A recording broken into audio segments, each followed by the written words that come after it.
as I believe we have things back up and going on our YouTube stream with Andrew Kim taking the at-bat as he'll cut and miss for strike number 2. A ball and 2 strikes.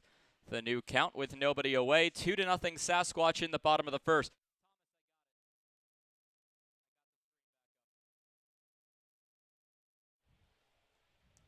So a 1-2 bottom of the first. 2-0 Sasquatch after a pair of sacrifice flies on a pitch that will catch the outside part of the plate. Excuse me, that will run it. 1-2. Now the count's a ball and 2 strikes. Again, we believe we have the YouTube stream back up, so if you would rather watch the live stream, it should be back up on the Pierre Trappers YouTube channel. So 1-2 on the outside part of the plate will carry the count to a 2-2 count to Andrew Kim.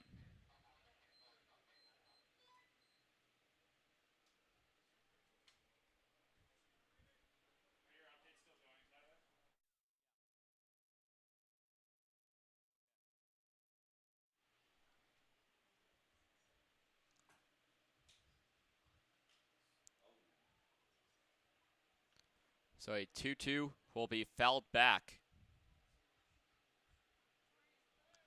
for the count to hold at 2 balls, 2 strikes.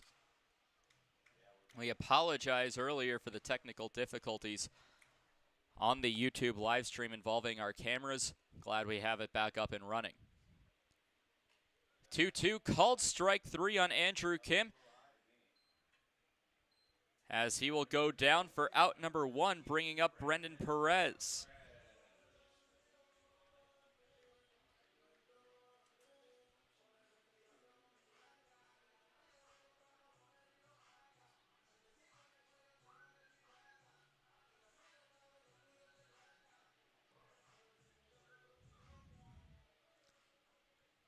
So Perez steps into the batter's box, is ready to take on the new at-bat against the pitcher in Ty Wilson. First pitch, a big swing and a miss by Perez for strike number 1.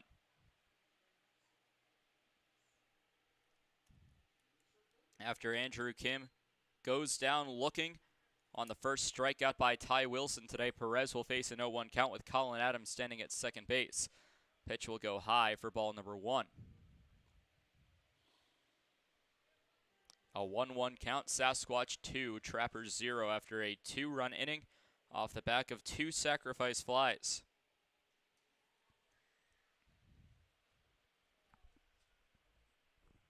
One, bottom 1. High pop fly back towards the press box, foul ball well out of play for strike number 2.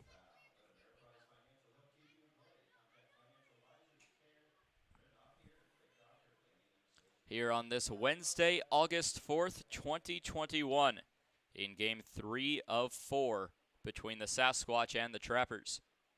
Ty Wilson on the mound looks back over towards Adams. The 1-2 delivered on a pitched high just above the letters for ball number 2. Game time temperature mostly sunny and 81 degrees.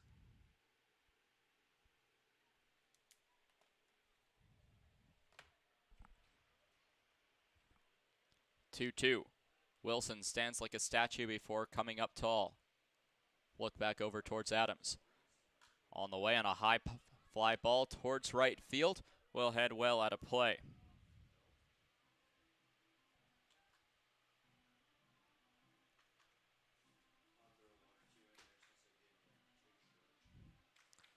Count will remain 2 balls, 2 strikes.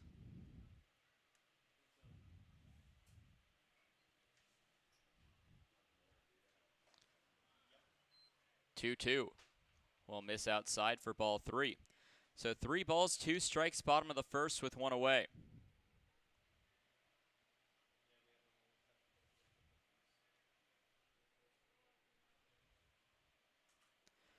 Brendan Perez, the batter, with Cardoso, the designated hitter, on deck. 3-2 will be fouled back into the screen. We're expecting just a couple of more issues heading into the next half inning. However, in between innings should have everything sorted out for the remainder of today's ball game.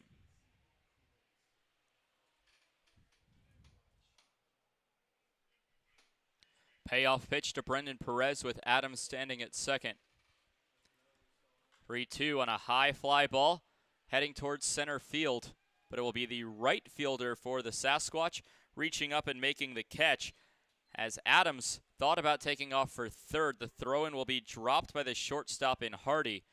So making the catch for the Sasquatch will be Seth Surratt.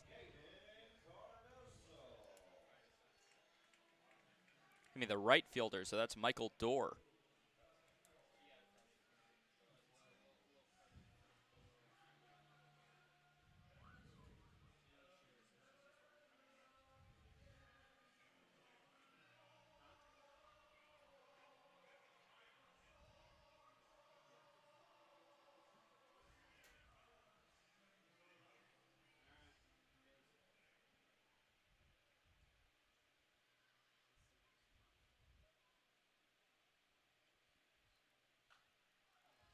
High pop fly into center field, where it will be Surratt, the center fielder, reaching up and making the catch for the third out of the inning. We'll be back for the top of the second when we come back.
So Gage Ninnis will lead things off for the Sasquatch here in the top of the second inning.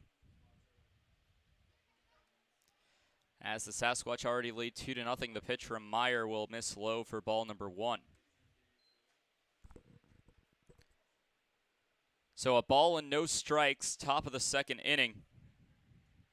As Ninnis, the starting left fielder, a pop fly heading towards center field, reaching up and making the catch will be the Trappers center fielder in Richie Williams.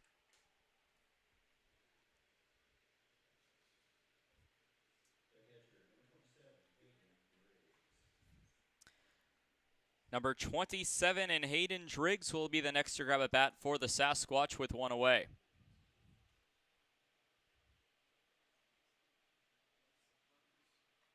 First pitch to Driggs will miss for ball number 1.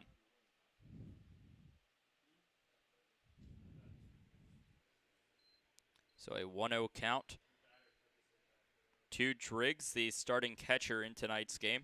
It'll be followed up by Michael Dorr, who stands on deck, the starting right fielder. So 2 balls and no strikes. The count to Driggs.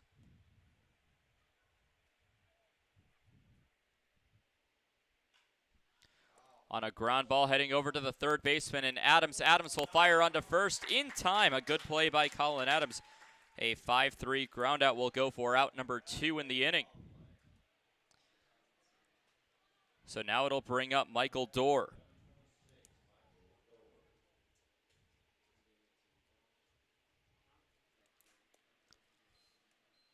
Dorr steps into the batter's box with 2 away.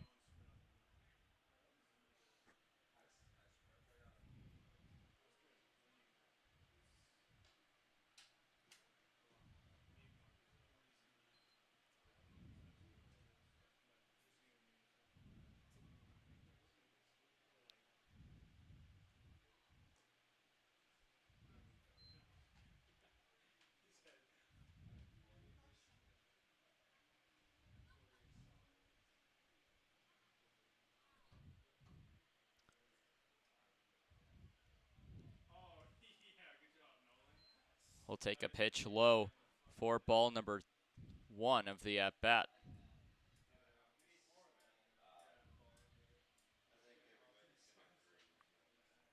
Excuse me, so Meyer now taking on Dorr.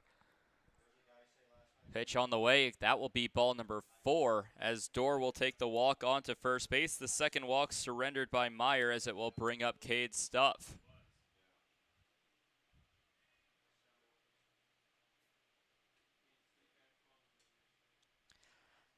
Stuff out of Miles Community College has done nothing but bunt so far in this series. We'll see if he finally takes a swing in this at-bat against Jackson Meyer.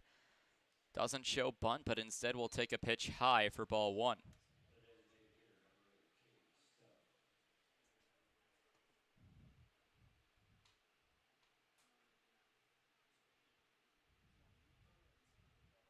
So now a ball and no strikes. That one will catch the zone on the low part of the plate for strike number 1.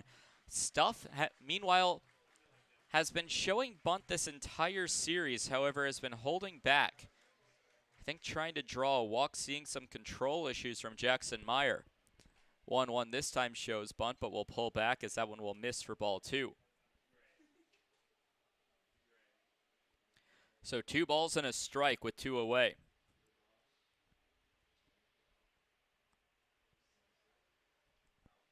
Shows bunt again. This time will be able to lay it down. The throw on to first will be in time for the out.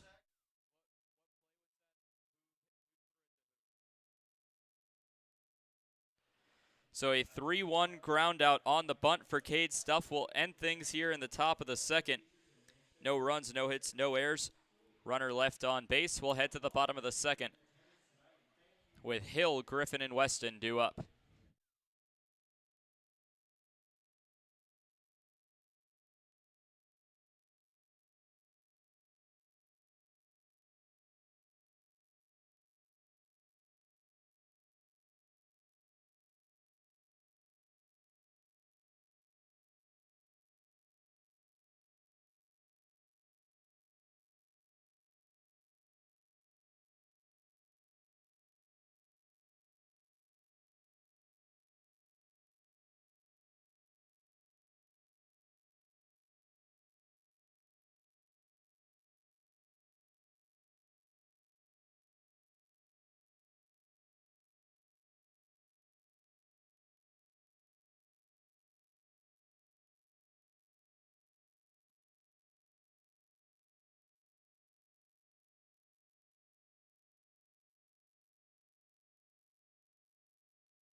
Back for the bottom of the second as it will be Garrett Hill leading things off for the Trappers. Hill, the starting shortstop in today's ballgame, has yet to be able to field a ball defensively in today's contest. Due up will be Hill, Griffin, and Weston.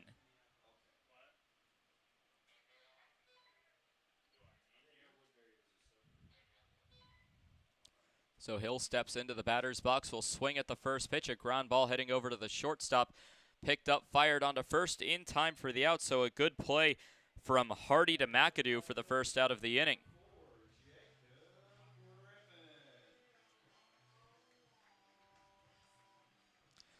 Jacob Griffin will take the at-bat after the ground out to the shortstop by Garrett Hill to lead off the inning.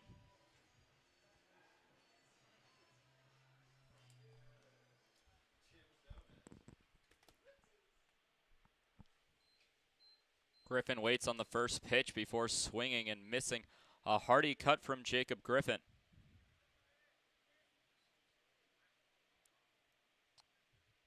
Five games in action in the Expedition League, including this one. It's a big swing and a miss. Will go for strike number 2. Moving the count, no balls, 2 strikes.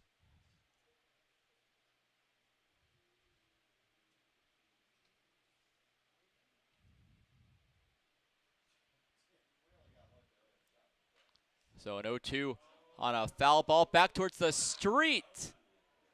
2 passing cars barely getting missed by a ball that hit onto Capitol Avenue. Count will remain 0-2.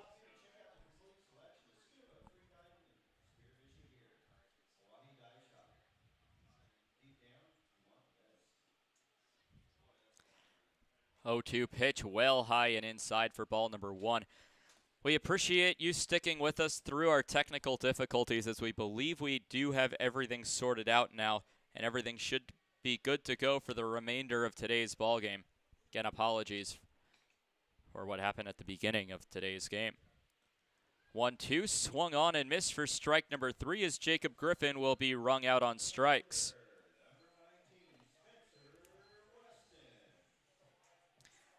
As it will bring up Spencer Weston.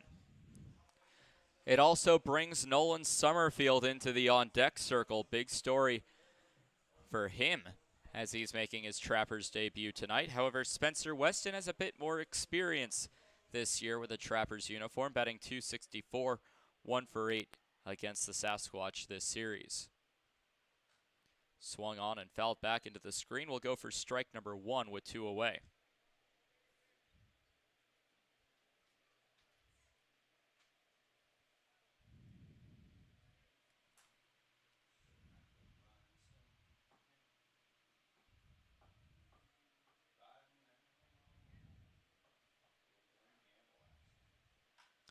On a fly ball. And that one will be caught by the center fielder in Seth Surrett, as the Trappers go 1-2-3 here in the second inning. No runs, no hits, no errors, nobody left on base. As we're through 2 complete, we'll head to the top of the third. Top of the order due up for Spearfish.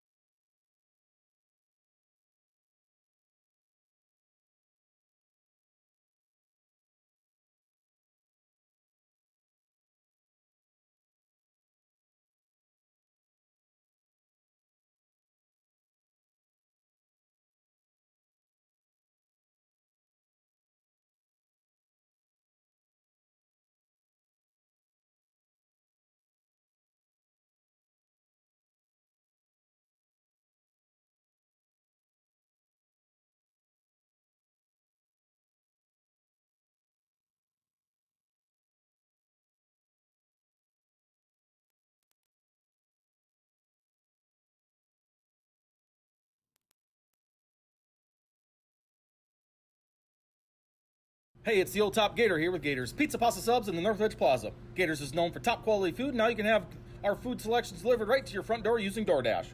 That's right, now you have 4 ways that you can get great Gators food: dine in, carry out, curbside pickup, and now delivery through DoorDash. Gators has been serving the Pierre area and now Trappers baseball fans since 1987. Gators Pizza Pasta Subs in the Northridge Plaza.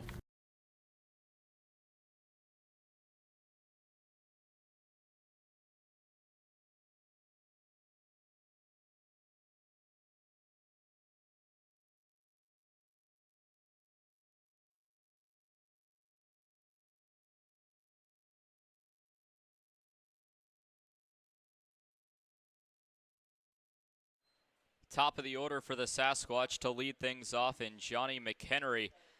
McHenry doubled and later came around to score off a sacrifice fly by Charles McAdoo in the top of the first inning.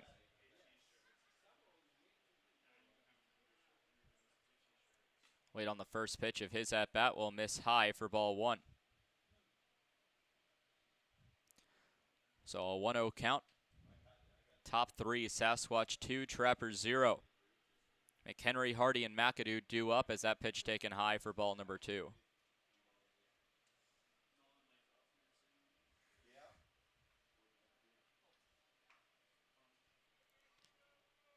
A 2-0 count. Meyer waits, fires, and fouls one off for strike number 1. So a 2-1 count will run to Johnny McHenry after doubling in his first at-bat. The Sasquatch in the midst of a playoff race with the Fremont Moo right now. Taking a look at the Lewis Division standings. The Clark Division standings. The Sasquatch on top as a fly ball hit to deep center field. Reaching up and back will be Richie Williams in center field for the first out of the inning.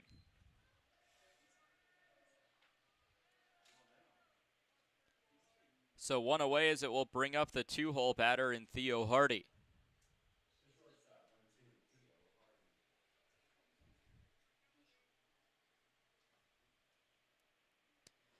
Hardy having a very good series here at Hyde Stadium, including a home run yesterday. He did walk in his first at-bat. Coming around to score, he represents run number 2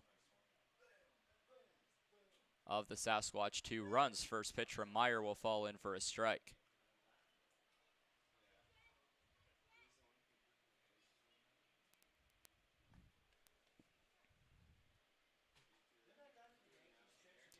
So an 0-1 count, another one missing low to even the count. 1 ball, 1 strike. But the Sasquatch, top of the division by half a game up on the Fremont Moo, who sit at 19-10. 1-1, called a strike low to make it a 1-2 count. Currently the Fremont Moo yet to get underway against the Western Nebraska Pioneers. Supposed to get started any minute now. So a ball and 2 strikes will skip away back towards the backstop as it will go for ball number 2. 2 balls and 2 strikes.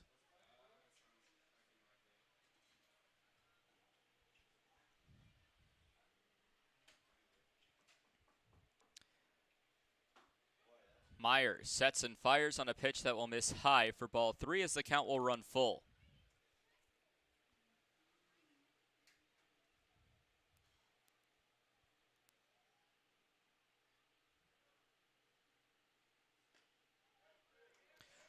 Pitch will be a called strike as Hardy thought it was a walk. Hardy will be rung up looking. Second strikeout of the day for Jackson Meyer.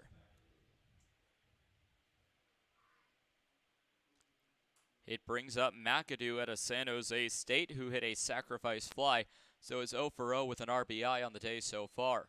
Looking to start a 2-out rally as the first pitch will run well inside for ball number 1.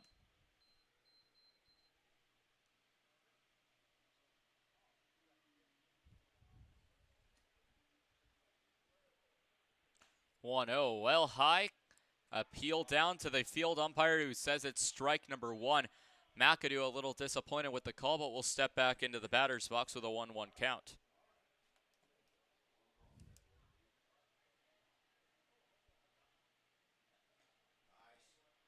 That one also called a strike as now Meyer goes ahead in the count, a ball and 2 strikes. Today the Sasquatch wearing gray pants with black belts, black tops with the Sasquatch foot with crossing bats logo on the front. Black caps with the screaming Sasquatch logo. 1-2, deep breath from Meyer on the way, well high and inside for ball number 2. 2 balls, 2 strikes. Meanwhile, the Trappers wearing gray pants with a navy blue stripe, navy blue belts, a gray top with blue stripes on the sleeve and down the center of the uniform, a blue Pierre word mark across the front with navy blue numbers on the front and back. 2-2 ripped into left field, chasing after it, and diving to make the play is Spencer Weston. What a play in left field to end the inning. Robbing Charles McAdoo of extra bases is Spencer Weston, and robbing him of a base hit as well. This inning, no runs, no hits, no errors, nobody left on for the Sasquatch. Due up for the Trappers, Nolan Summerfield, Richie Williams, and Colin Adams.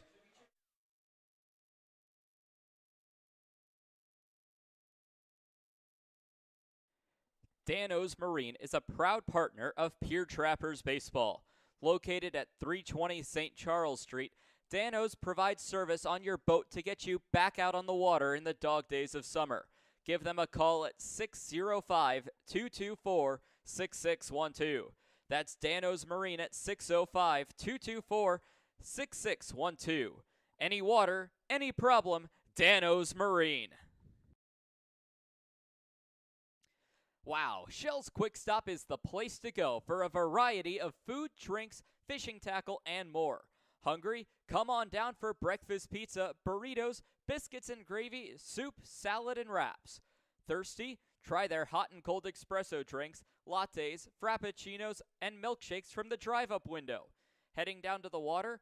Stop by to pick up minnows, crawlers, and leeches to secure the big bites.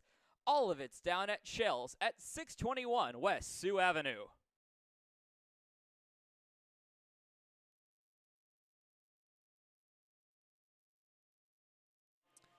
Bottom of the third is due up for the Pierre Trappers in his debut at the plate. Nolan Summerfield out of the University of Minnesota.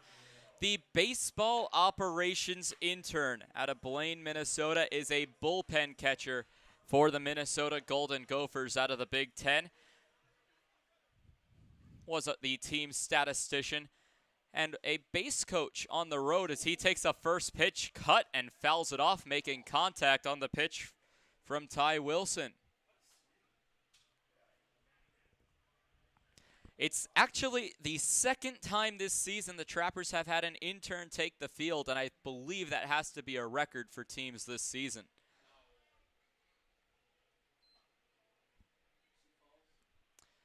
At least ties the record with Sioux Falls as the pitch misses inside 1-1.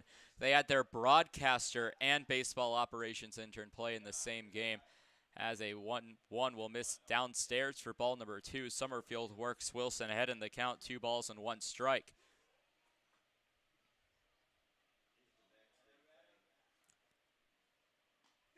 Two, 1 called a strike on the outside part of the plate for strike number 2. In Sioux Falls, their broadcaster, the starting pitcher, their baseball ops guy, the DH. None played in the field for the Trappers.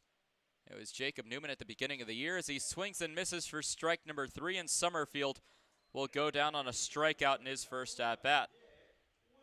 Third strikeout for Ty Wilson today as it will bring up Richie Williams.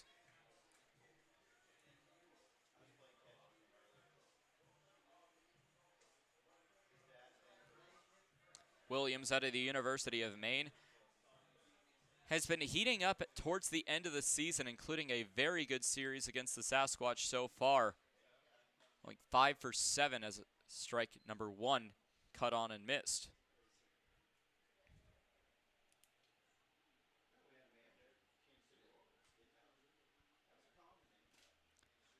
An 0-1 count on the way. We'll catch the zone for strike number 2.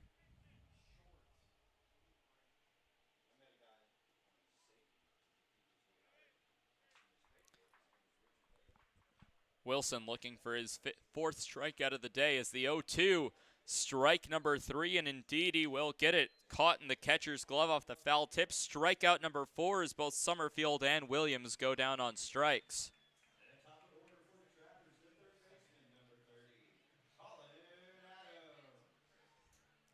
It'll bring up Colin Adams out of LIU. Top of the order, the lone Trapper batter with a base hit. He had a leadoff double in the first inning.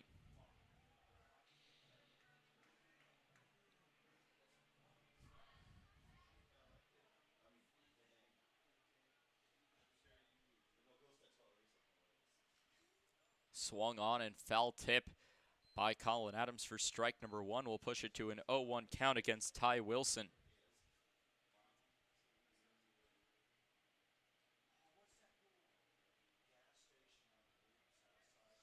Wilson, the pitcher out of Parker, Colorado, attends Montana State Billings.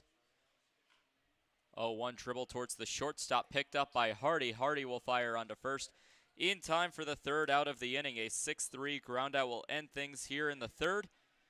as the Trappers go 3 up, 3 down yet again. No runs, no hits, no errors, nobody left on base. We're through 3 complete. It's the Sasquatch 2 and the Trappers 0. Surrett, Bachman, and Ninnis due up.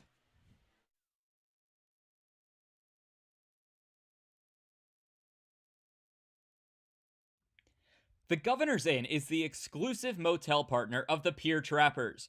Check out the special Trappers rate for your visit to Pierre and Hyde Stadium this summer. Call 605-224-4200 directly to get the Trappers rate.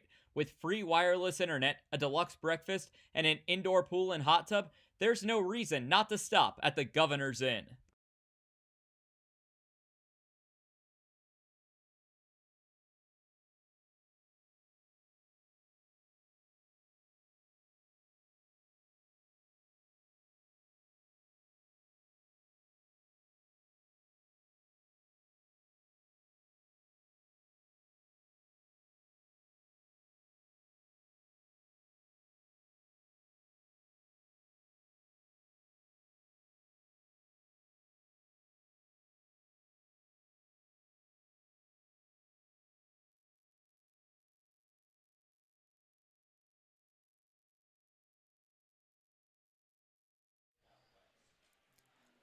Back here for the top of inning number 4, as it will be the 4, 5, 6 part of the batting order for the Sasquatch in Seth Surrett, Ryan Bachman, and Gage Ninnis due up.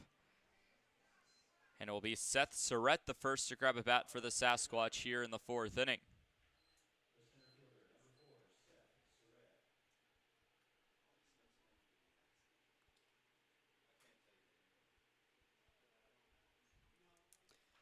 So Surrett steps into the batter's box, set to take on Jackson Meyer. Meyer settled down the past couple of innings as the first pitch called strike for strike number 1. After the first couple batters to reach for the Spearfish Sasquatch in the first inning, later came around to score off good base running and good baseball by the Squatch. The 0-1 will miss outside as the count runs even to a ball and a strike.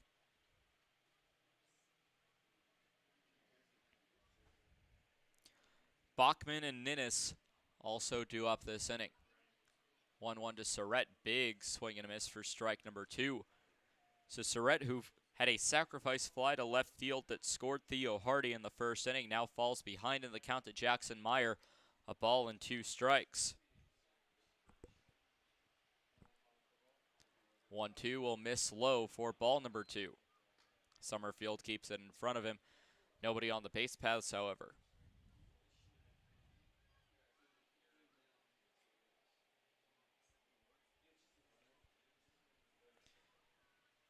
2-2, chopped foul down the right field line. Count remains even 2-2, top of the 4th. Fremont moved pretty close to getting their game underway against the Western Nebraska Pioneers. They are actually in the top of the 2nd. Fremont threatening with runners at 2nd and 3rd. 2-2, ripped straight to the second baseman where it will be speared by Andrew Kim. So a line out to the second baseman. Andrew Kim will go for the first out of the inning, bringing up Ryan Bachman.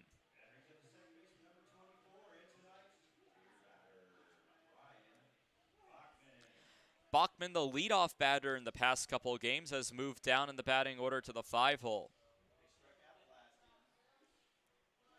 0 for 1 today with a strikeout that made the home fans here at Hyde Stadium happy, as he's announced as tonight's beer batter from Hyde Stadium.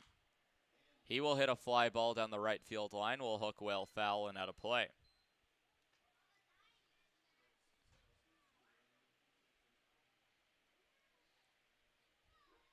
Sasquatch with a win today would clinch the series victory over the Trappers. So the 0-1 will be popped up to left field. Spencer Weston giving chase. Will call for it, reach up, and make the catch for the second out of the inning.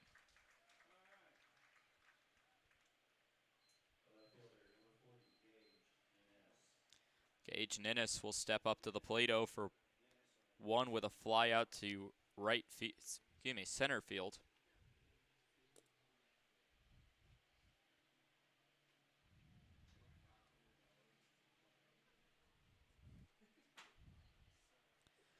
Trappers with a win would look to force a series split tomorrow. First pitch will miss outside for ball 1.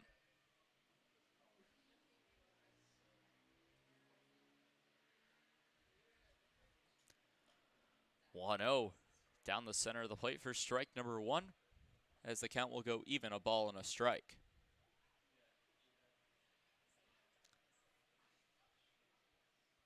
As we near the 1 hour mark in today's ball game, first pitch was at 7:05. 1-1 ripped down the left field line, will hook just foul to the left side of that left field foul line, as the count will move to a ball and 2 strikes.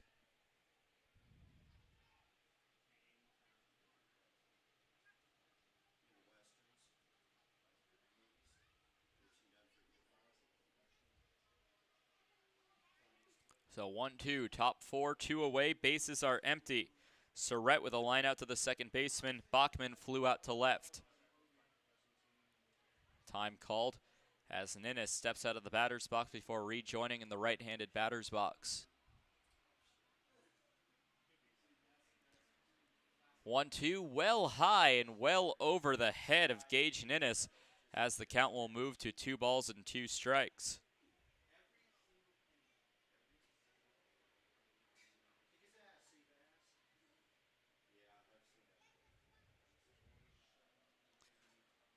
Two from Myers, swung on and fouled back into the screen. Count will hold at 2 balls, 2 strikes.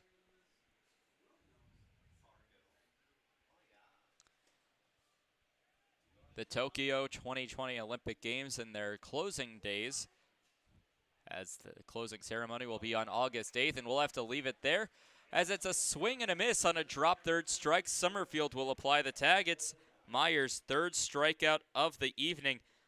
Drop third strike on the 2 unassisted. No runs, no hits, no errors. Nobody left on base for the Sasquatch here in the top of the 4th.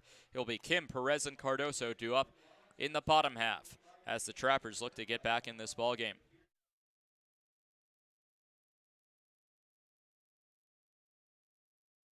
You don't need an illness to need a doctor. You don't need to feel sick to feel better. You don't need to be unwell to get well. What you do need is a primary care provider at Sanford Health. Better healthcare starts with regular wellness visits and a familiar face who knows you, your concerns, and your goals. We're here before you need us. We're here when you need us. We're here after you need us. We're here for you. Find your primary care provider at sanfordhealth.org today. Trappers fans, summer is here. Get your boat back in shape with a visit to Dano's Marine. Dano's Marine will get you back out on the water this summer with excellent service and years of experience. Give them a call at 605-224-6612 or visit them at 320 St. Charles Street in Pierre. Any water, any problem, Dano's Marine.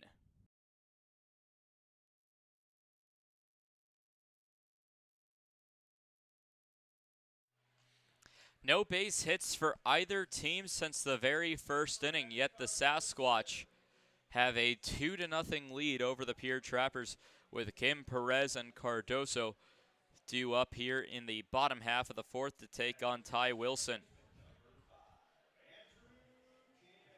Trappers will lead things off with the 2-hole batter in Andrew Kim out of the University of Illinois.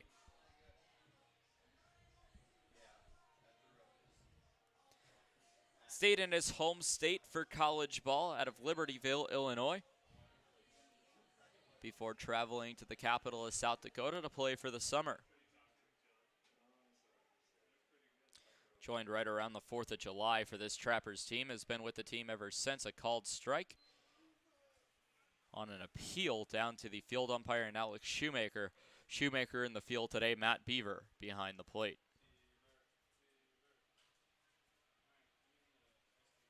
An 0-1 count as the left-handed batter Kim steps out of the batter's box against the left-handed arm in Ty Wilson. Wilson, the Montana State Billings player, has a 1-0 record on the year, as the 0-1 will miss to make it a 1-1 count. Entering today's game has a 1.86 ERA in 9 2/3 innings pitched. 1-1 will be called a strike on the outside part of the plate for strike number 2. Wilson in his 6th appearance in just his 3rd start. made his debut with the Sasquatch back on July 7th against the Horseheads. 1-2 fouled off, and we'll do it once more.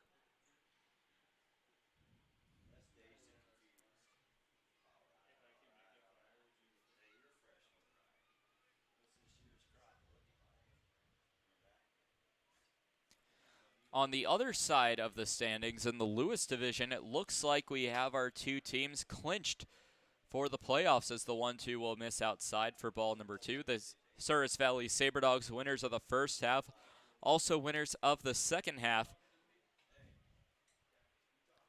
The Badlands Big Sticks, second place not only in the second half, but overall looks like they will be taking on the Saberdogs in the playoffs. Another foul ball, and Andrew Kim will keep fighting against Ty Wilson as the count runs to 2 balls and 2 strikes.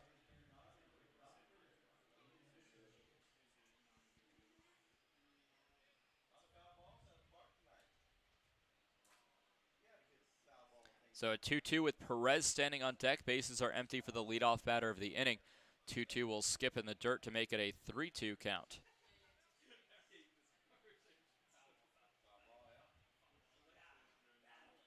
An update from Gehring as the Fremont Moo have taken a 2-0 lead over the Western Nebraska Pioneers. A very important game for both teams in the Sasquatch and the Moo. 3-2 swung on and missed for strike number 3 into the batter's glove off the foul tip. Into the catcher's glove, I should say. So make that strikeout number 5 for Ty Wilson on the night, as it will bring up Brendan Perez. Perez, better known to his teammates as BP, 0 for 5 this series. A true two-way player as he's able to pitch on the mound and play in the field. Grab a bat. Pretty much anything you can do on a baseball field, Perez has done it, besides maybe catch. I haven't asked him about it. First pitch will miss low for ball 1.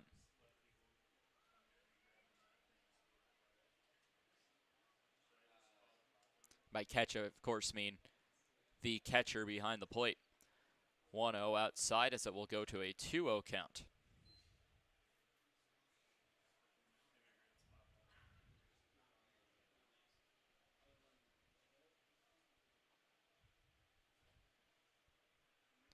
Two to nothing, Spearfish in front, bottom 4, as the 2-0 fouled back for strike number 1. With the Western Nebraska Pioneers getting the victory in yesterday's game against the Fremont Moo, it opens the door for the Spearfish Sasquatch to take a tiebreaker over the Moo. 2-1 on a high fly ball heading towards right field. The right fielder Dorr is there, who will reach up and make the catch just outside of frame for out number 2.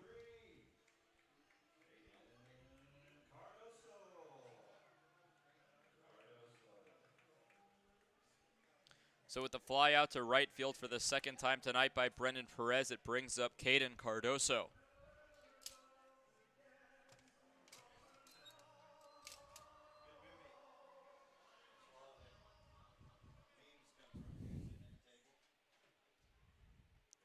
So the first pitch to Cardoso swung on and missed for strike number 1.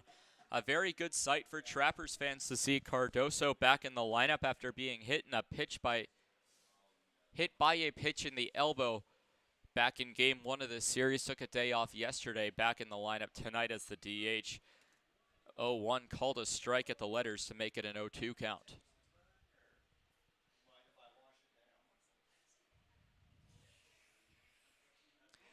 Tonight, if the Fremont Moo are victorious over the Western Nebraska Pioneers, as the 0-2s called strike number 3. And I'll keep you updated on that when we come back for the 5th inning, as Cardoso goes down on strikes. That one's looking. Strikeout number 6 for Ty Wilson on the night, and the 3rd consecutive inning in which the Trappers go down 1-2-3. Make that 12 consecutive batters retired in a row after the leadoff batter, Colin Adams, doubled. We'll head to the 5th with Driggs, Dorr, and Stuff due up.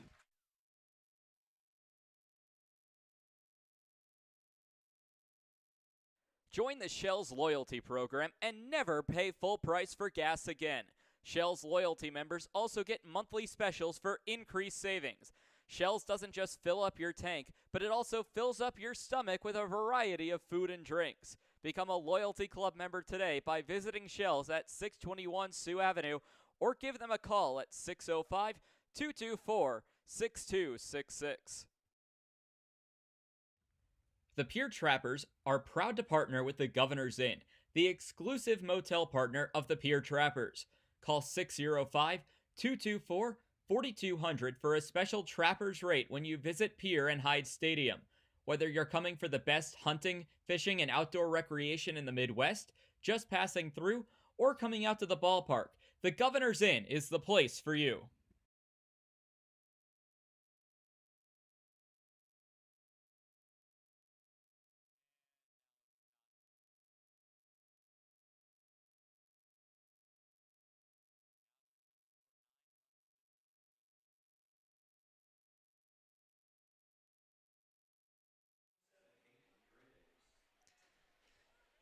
Hayden Driggs will step up here in the top of the fifth to lead things off for the Sasquatch. The 7, 8, 9 part of the batting order due up. Driggs, Dorr, and Stuff, the combined part of the batting order tonight, 0 for 2. With Dorr drawing a walk in the second. First pitch swinging in foul territory over to Brennan Perez. Perez will reach up and make the catch for the first out of the inning on a fly out to the first baseman in foul territory. So it'll bring up Michael Dorr with one away as Driggs falls to 0 for 2 on the night.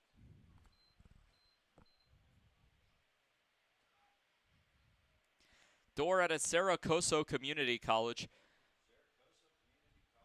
1 for 6 this year, with all 6 at-bats coming against the Trappers. First pitch taken high for ball number 1.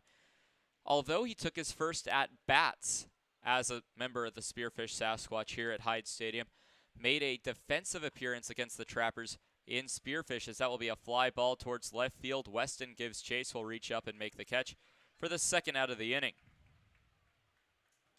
So quickly through the first 2 batters, as Dorr flies out to left, it will bring up Cade Stuff.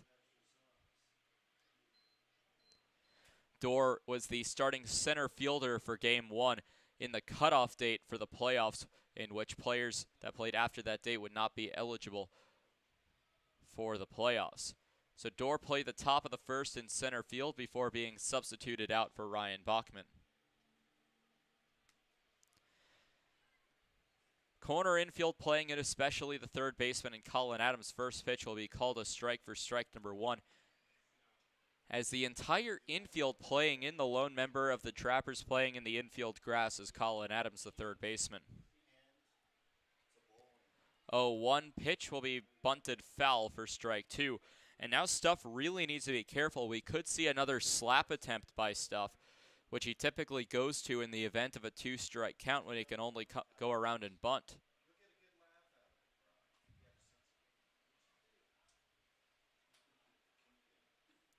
O2 shows bunt again, pulls back, just missing for ball 1.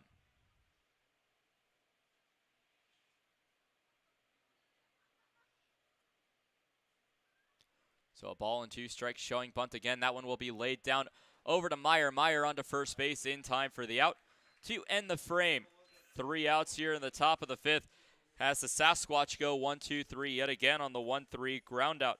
That's 9 consecutive batters retired for the Sasquatch. No runs, no hits, no errors, nobody left on base. Second time through the order for Meyer, does not allow a single member of the Sasquatch to reach. Trappers now need to take that momentum and try to score a run if they want to stay in this ballgame. Hill, Griffin, and Weston due up.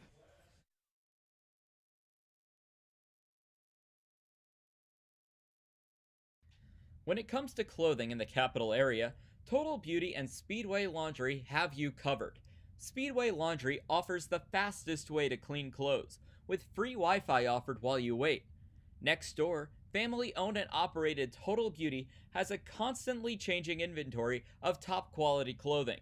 Check out the newest lines in clothing by giving Total Beauty and Speedway Laundry a visit at 111 First Street in Fort Pierre.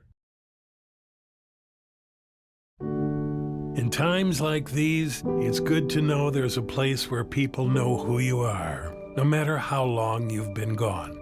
A place where the smells of home cooking are still in the air, where a simple wave warms your heart, and sharing stories with family, friends, and your community is just a way of life.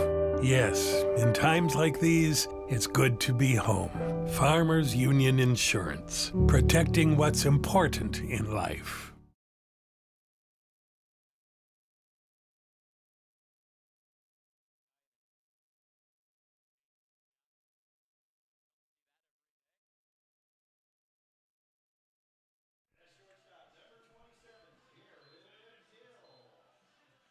Garrett Hill will lead things off as Hill, Griffin, and Weston do up this frame for the Trappers. Hill out of North Dakota State 0 for 1 today, and the first time through the lineup that Ty Wilson faced, he grounded out to the shortstop his second time facing Garrett Hill. First pitch, a fastball down the center of the plate, a bit outside for strike number 1. So it'll be an 0-1 count to Garrett Hill with Griffin and Weston also due up that combined part of the order 0 for 3, as that will be a foul ball down the right field line giving chase, but it will roll well out of play. Count will move to a no balls and 2 strikes. Action beginning in the Sasquatch bullpen for potential relief of Ty Wilson. Wilson has only pitched 9 innings in 5 games coming into tonight. So an extended start from what he's used to as a pitch taken high for ball 1.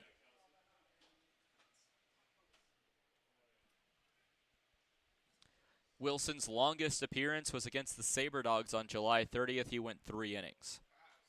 1-2 heading back towards the press box and will go over. Count will hold at 1 ball and 2 strikes.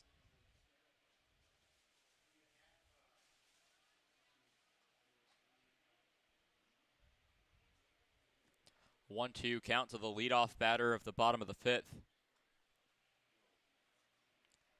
Fastball high and upstairs. Inside, 2 balls, 2 strikes. The count will move.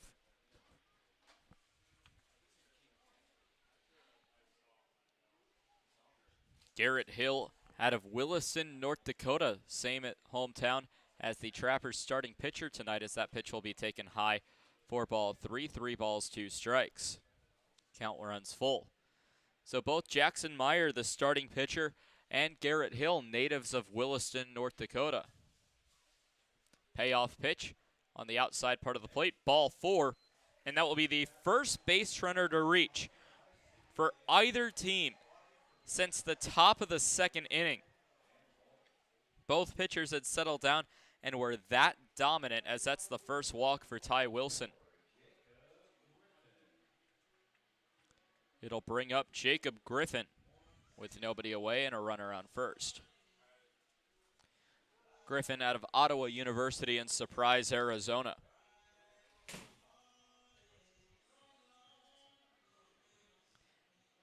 It is lone home run in Butte, Montana against the Tommyknockers. First pitch called a strike, an 0-1 count.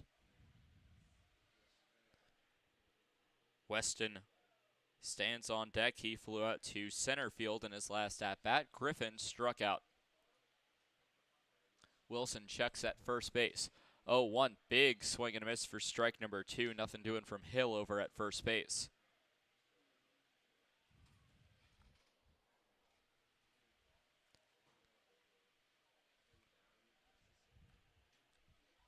Griffin, the right fielder, trying to avoid striking out in back-to-back at-bats. So the 0-2 will skip in the dirt, popping up his Driggs. Nothing doing from Hill over at first base, as that will move it to a 1-2 count.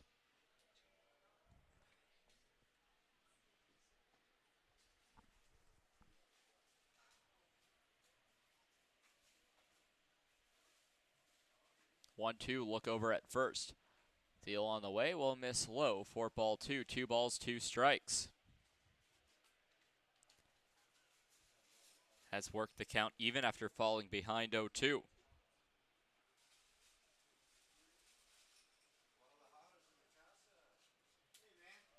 Two-two on a Fly ball heading over to the shortstop, dropped by the shortstop, onto second base, onto first in time for a double play.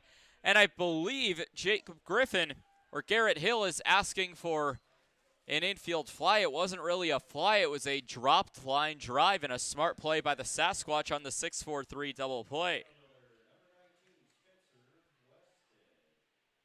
As it will bring up Spencer Weston now with 2 away, a mound visit between Jared Molna and his pitcher in Ty Wilson. As it looks like that is it for Ty Wilson as he walks off the mound. We will have a pitching change and a call to the bullpen mid-inning. So we'll take a short break before Spencer Weston steps up to the batter's box with 2 away and nobody on.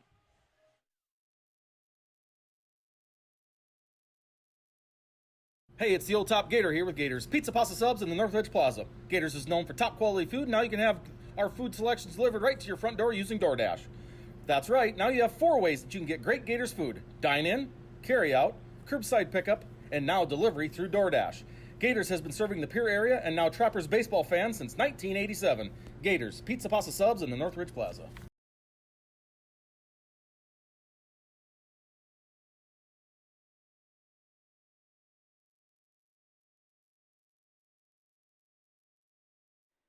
Dano's Marine is a proud partner of Pierre Trappers Baseball.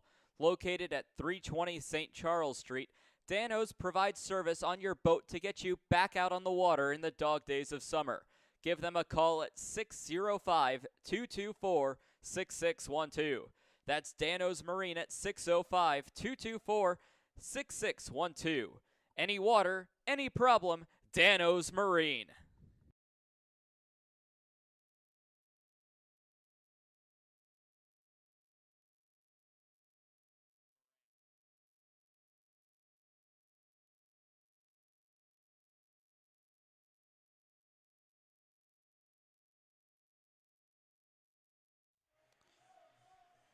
Riley Moran, college teammate of Trappers pitcher Adrian Lopez, who pitched last night out of Menlo College in California, has appeared in 13 games. This will be his 14th appearance.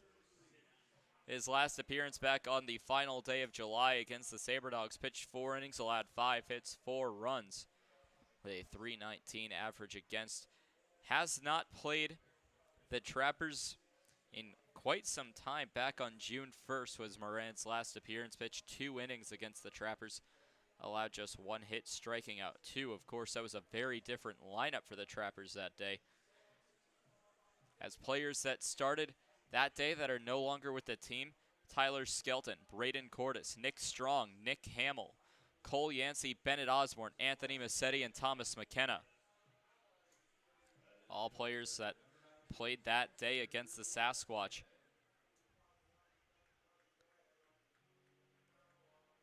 However, no longer with the Pierre Trappers. As it will bring up Spencer Weston with 2 away and nobody on. After Garrett Hill reached on a walk and Jacob Griffin grounded into a 6-4-3 double play off a dropped line drive by Theo Hardy. A high fly ball to deep left field at the wall, and this one will leave the ballpark for Spencer Weston. He will round the bases. Out of Western Oregon, able to bring it back to a 1-run ball game. Trappers get just their second base hit of the day off the first batter that Moran faces.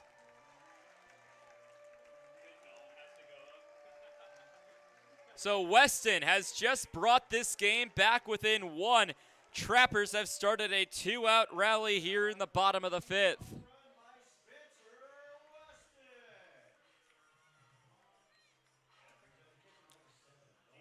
As it will bring up Nolan Summerfield with 2 away and nobody on. First pitch called a strike for strike number 1. Summerfield struck out swinging his last at-bat.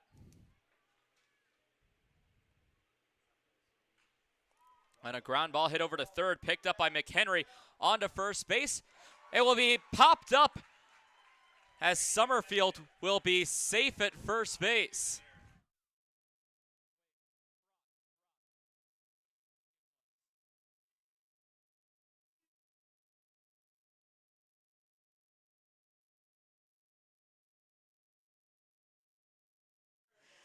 So it'll be up in the air, hit or an air.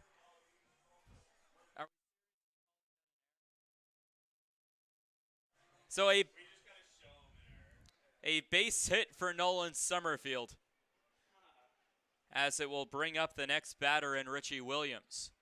Williams swings back up the middle. That gets through for a base hit. Summerfield reaches second base. Williams safe at first. Back-to-back base hits after the home run. It'll bring up now Colin Adams with 2 away.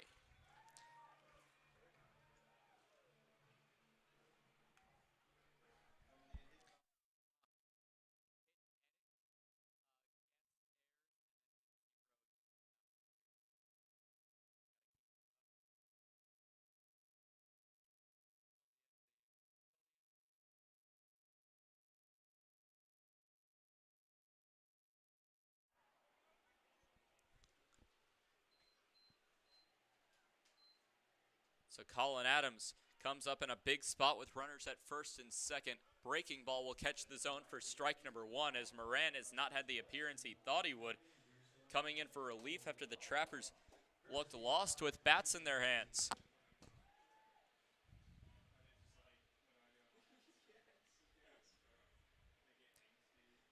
So Williams at first, Summerfield at second. 0-1, big swing and a miss for strike number 2. Trappers have the tying run in scoring position at second base.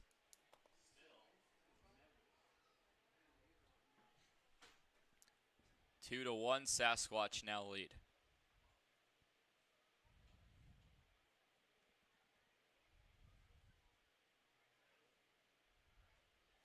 0-2, pickoff attempt back to second base, and that one will get away.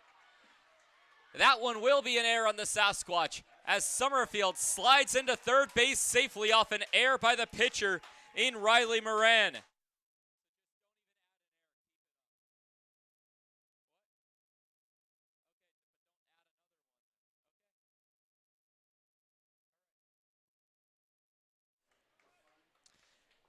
So an error by the pitcher will drive now 2 runners into scoring position for Colin Adams. Big opportunity with a runner now 90 feet away. The 0-2 fastball off the plate, foul ball. Matt Beaver seemed angry, screaming foul ball. You could hear it from all the way up here.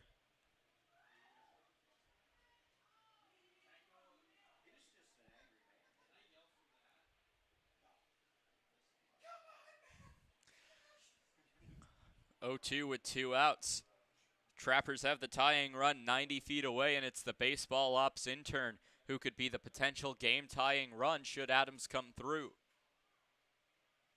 Time called. Adams will step out of the batter's box.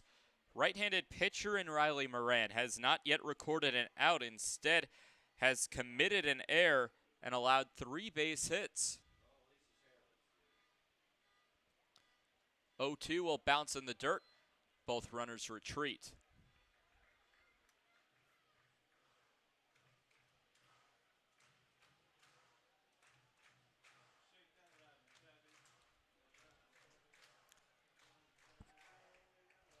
Ball and 2 strikes. Bottom of the 5th, 2-1, Spearfish leading Pierre. 1-2 will miss low yet again. This count will run even. 2 balls, 2 strikes after Adams fell behind at the count to begin the at-bat. 0-2.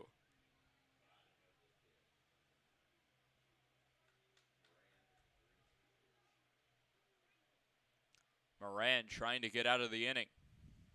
Check over at third. 2-2 on the way. Chopped over to the third baseman, McHenry. McHenry onto first base. That one will be picked up by Charles McAdoo in time for the out. A 5-3 ground out will end the frame. And the only run that comes across for the Trappers is a solo home run by Spencer Weston. 1 run comes across off 3 base hits, 1 error committed by the Sasquatch, and 2 runners left on base. We're through 5 complete. It's the Trappers 2 and the Sasquatch 2 and the Trappers 1. Sasquatch will try to get that run back when they return for the top of the 6th inning. McHenry, Hardy, and McAdoo, top of the order, due up.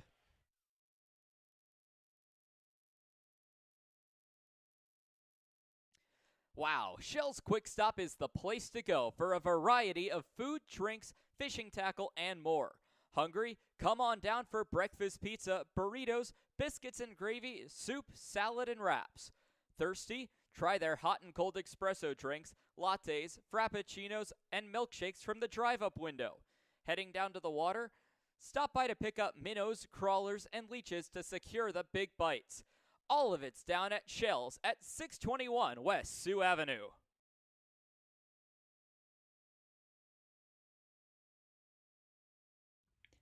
The Governor's Inn is the exclusive motel partner of the Pierre Trappers. Check out the special Trappers rate for your visit to Pierre and Hyde Stadium this summer.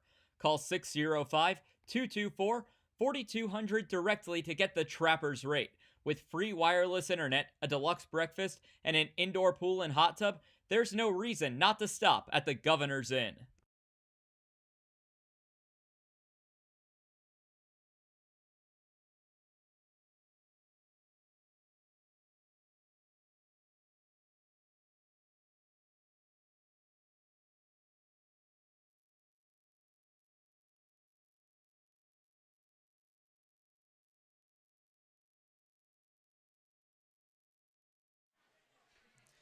Sasquatch still lead this ball game, but it's less than the last time they came up to bat. 2-1 after a solo home run by Spencer Weston. Taking a look at other games around the Expedition League, the big one that Sasquatch fans are looking at right now is in Gehring, Nebraska, as the Fremont Moo take on the Western Nebraska Pioneers. Johnny McHenry, the top of the order, will lead things off. First pitch will miss high for ball one.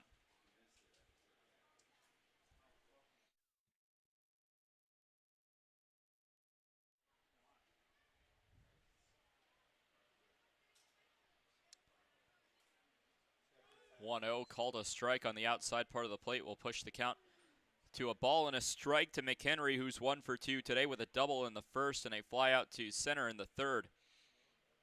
Currently in Gehring, the bases are loaded for the Fremont Moo.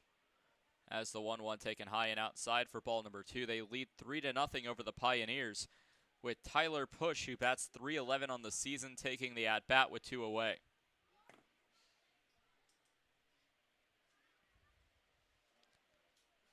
(2-1) pitch from Meyer, rocketed over towards the right side of the infield, will get through for a base hit.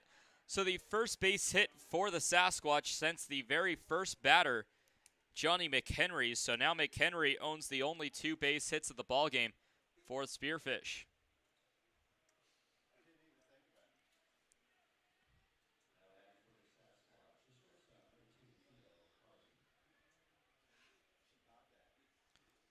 Theo Hardy steps up to the plate after the base hit by McHenry.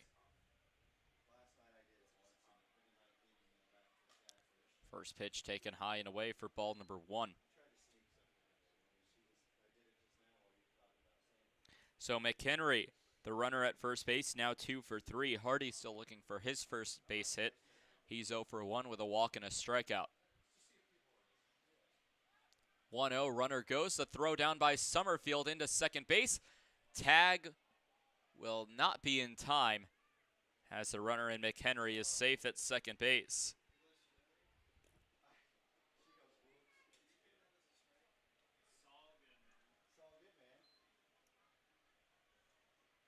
One ball, one strike.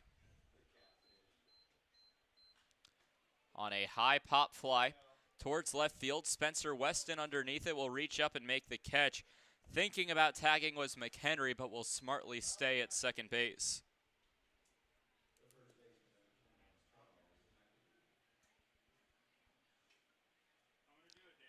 As we'll now bring up Charles McAdoo out of San Jose State. 0 for 1 with a sacrifice fly to right and a traditional fly out to left. Runner in scoring position at second base and Johnny McHenry after a single and a stolen base. Runner goes, picked off by Jackson Meyer, however not out yet, caught in a pickle. Adams will chase him down, the throw over as Andrew Kim will tag him out, the second baseman. running all the way over to third base to make the out for out number 2 as Johnny McHenry caught stealing. 2 away in the inning as Charles McAdoo yet to receive a pitch. However, will now bat with the bases empty and 2 outs instead of 1 out and a runner in scoring position. A lot less paths you can take to a run. Meyer deals on a foul ball back into the screen and will roll into the crowd for strike number 1.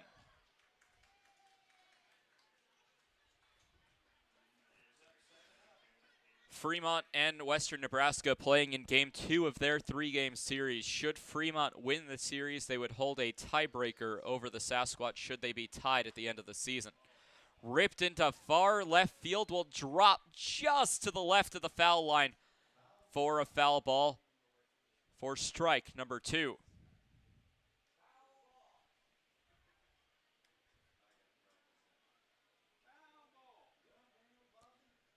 0-2 with the Sasquatch up by a run. Trappers scored their lone run of the ball game in the previous half inning, are trying to earn it back in this frame. However, with an 0-2 count, the Sasquatch down to their final strike of their 6th inning. 0-2 pitch from Meyer well high and gets away from Summerfield as it rolls into the screen.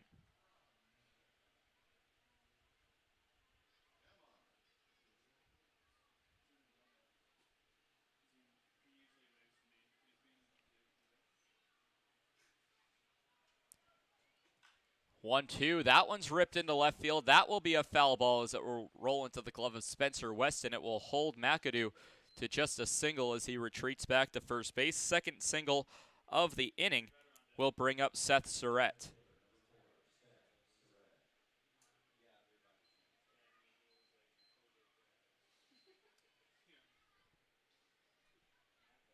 Surratt 0 for 1 today with a sacrifice fly to left field in the first and a line out to the second baseman and Andrew Kim in the 4th.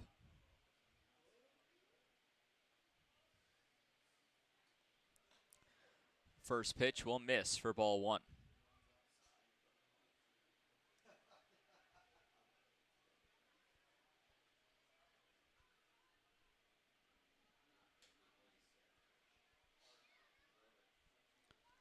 Ball and no strikes on a ground ball heading over to Andrew Kim. Kim will flip it on to second base to force Surratt into a fielder's choice as McAdoo is out between first and second base. So this inning, no runs score off 2 base hits, no errors committed by the Trappers with 1 runner left on base. We'll head to the bottom of the 6th. Andrew Kim, Brendan Perez, and Caden Cardoso, the 3 batters that did not bat in the previous inning, will bat in the 6th for sure. We'll be back for the bottom of the 6th here on the Trappers YouTube and Mixler live streams.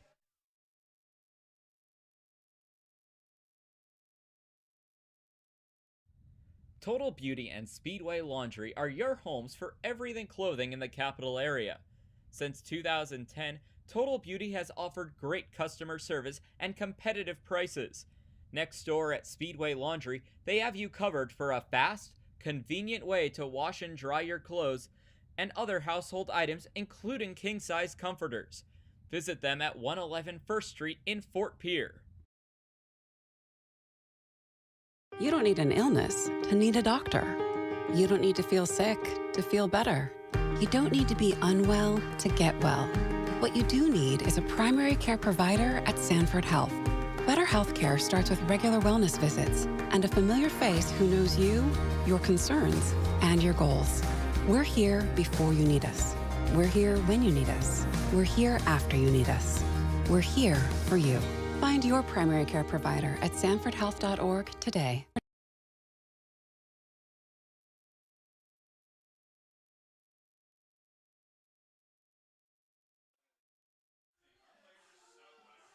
Moran returns to the mound for the Spearfish Sasquatch.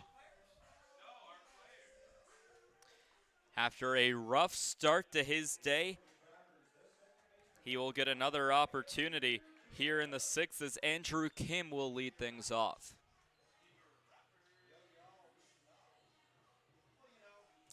Andrew Kim out of the University of Illinois, a rough start to his day. He is 0 for 2 with a pair of strikeouts. First time facing Moran as he swings and misses through the first pitch for strike number 1.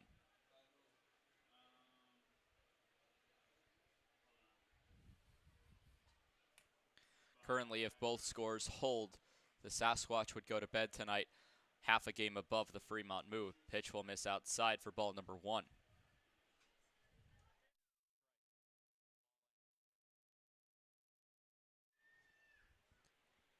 One on the way. Pop fly heading towards left field. Ninnis gives chase. Calling everybody off will be Hardy, the shortstop, who will reach up and make the catch. So a pop out to the shortstop will go for the first out of the inning, as it brings up Brendan Perez.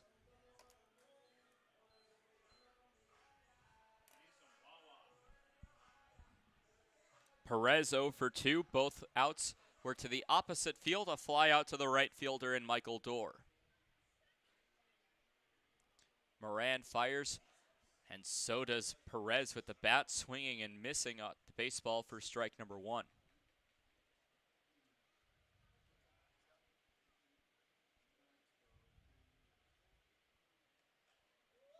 0-1 will miss, evening the count to a ball and a strike.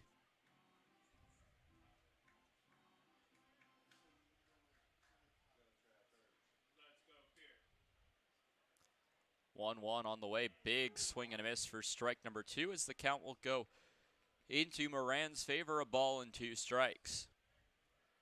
One away here in the bottom of the 6th with Caden Cardoso, the DH, on deck. 1-2 pitch from Moran will run inside and hit Brendan Perez as he takes the free trip down to first base. So Caden Cardoso grabs the bat and will hit next for the Trappers. Cardoso today 0 for 2 with a fly out to center field in the first, struck out looking to end inning number 4. The Minot State Beaver in the regular season will rejoin the Beavers following the conclusion of his season here in Pierre.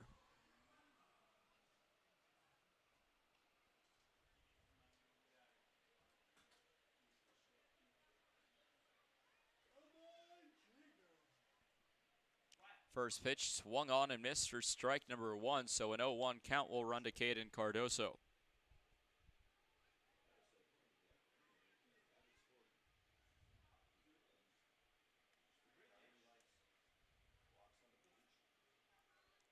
Top of the 3rd, threat is passed for the Pioneers. It's now the bottom of the 1st, pickoff attempt back to first base. Perez back in time safely.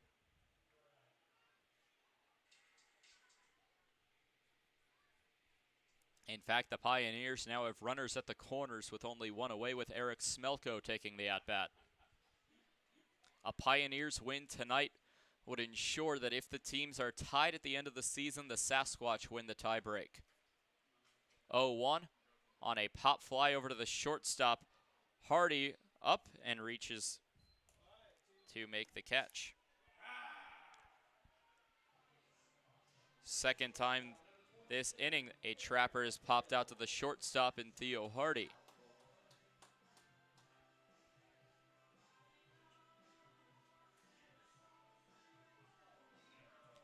So Garrett Hill, who's 0 for 1 today with a ground out to the shortstop and a walk, will look to extend the inning with 2 away.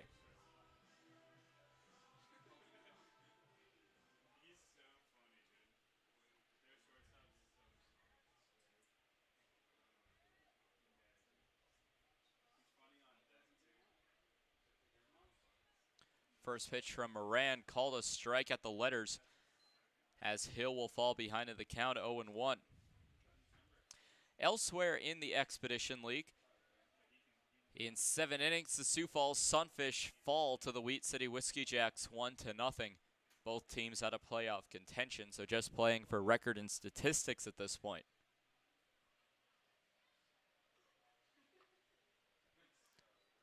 One called a strike on the outside part of the plate for strike number 2. Big Sticks and Spuds tied at 0 in the top of the 1st. And from Corbett Field in Minot, North Dakota. Bottom of the 5th, high-scoring game. SaberDogs 7, Horseheads 3. 0-2, look over to Perez at first base. Hill looking to protect with 2 strikes. Swung on and hammered into center field. Playable ball, maybe not, to deep right field. That will drop for a base hit. Perez will pull into third base, gets the green light coming home.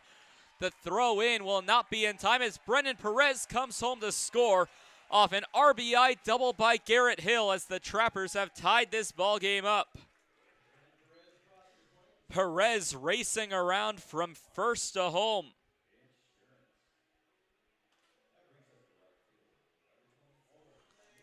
So the Trappers have now tied this ball game at 2 apiece after falling behind 2-0 in the top of the first.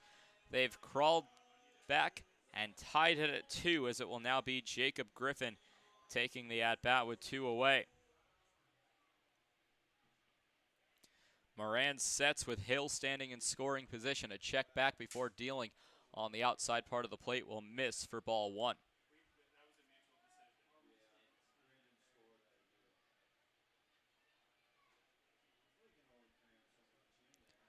So a ball and no strikes with 2 away. However, there is another runner in scoring position after Hill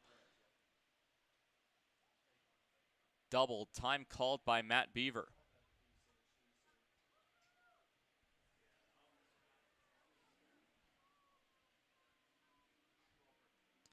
Two to 2 after back-to-back single-run scoring innings for the Trappers. Look back over to Hill at second base before Moran fires on the 1-0. Pitch taken high. Check swing, no appeal.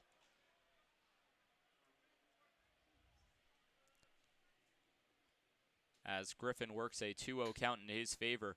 Trappers 2, Sasquatch 2, bottom of the 6th, 2 outs. Runner at second base. Corners empty.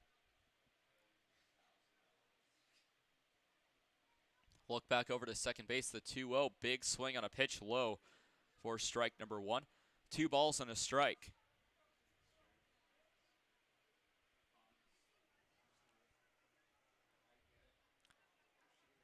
For the Sasquatch fans watching, bad news for the Pios as they leave runners at the corners with 1 away. Still 3-0 through 3 innings from Gehring, Nebraska. 2-1, look back over at second. Firing a pitch that will just miss. Actually, not sure where that one missed. 3 balls, 1 strike.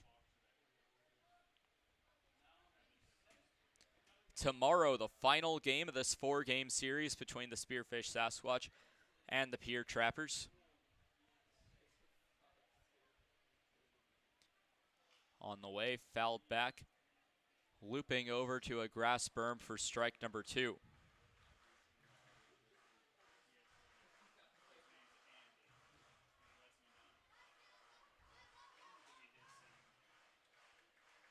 Count goes full to Jacob Griffin. Full count, 3 balls and 2 strikes. Payoff pitch swung on and missed as Hill will go down on strikes. Griffin will go down on strikes to end the inning. First strikeout today for Riley Moran as that ends the frame. 1 run scores for the Trappers. It was earned on 1 base hit off no errors and 1 runner left on base. The Trappers have tied this ball game at 2 through 2/3 of today's ball game. We'll head to the top of the 7th with Bachman, Ninnis, and Driggs due up.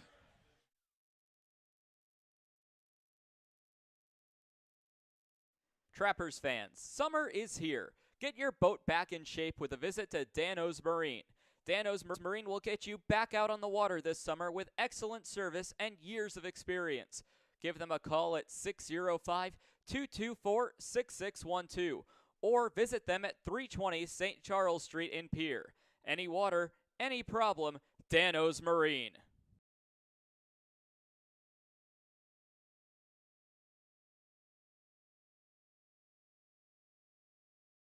Join the Shell's loyalty program and never pay full price for gas again.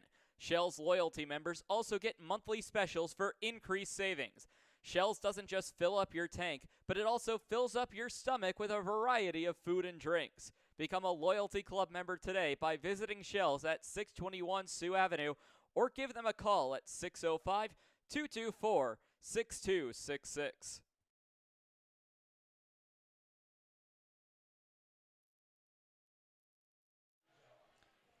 Top of the 7th inning as it will be Ryan Bachman, Gage Ninnis, and Hayden Driggs taking on Jackson Meyer, who returns for his 7th inning of work.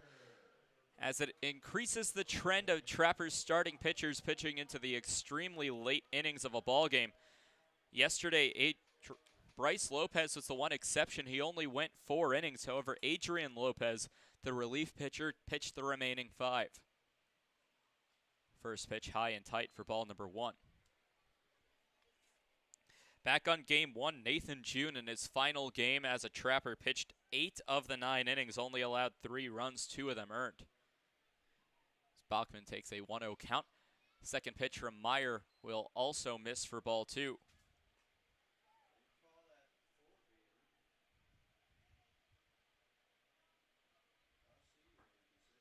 Two runs on 3 hits, 1 error for the Sasquatch. 2 runs on 5 hits, no errors so far for the Trappers.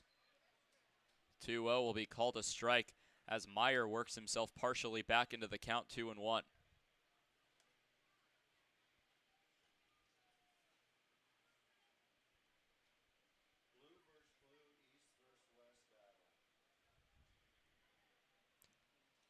Two one, well high and inside for ball number 3. 3 balls and 1 strike.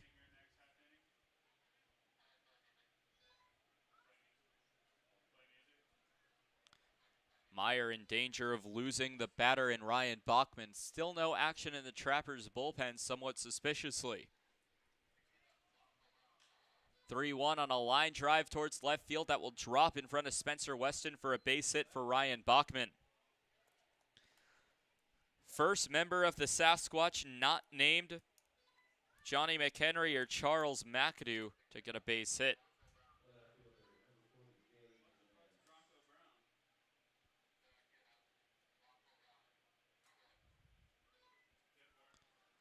Gage Ninnis will step into the batter's box out of St. Mary's College playing for the Gales.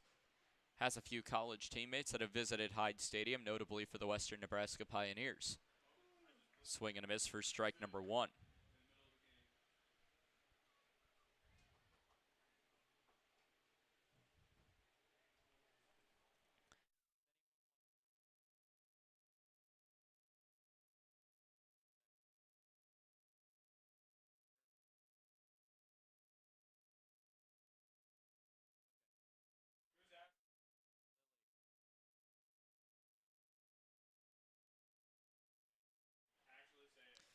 So a strike will push it to an 0-2 count.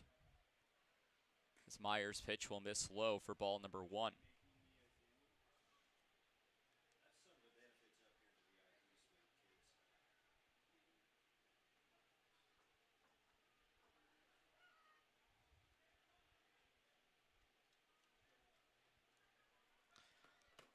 One, 2 on the way. Pitch will miss low for ball number 2. 2 balls, 2 strikes.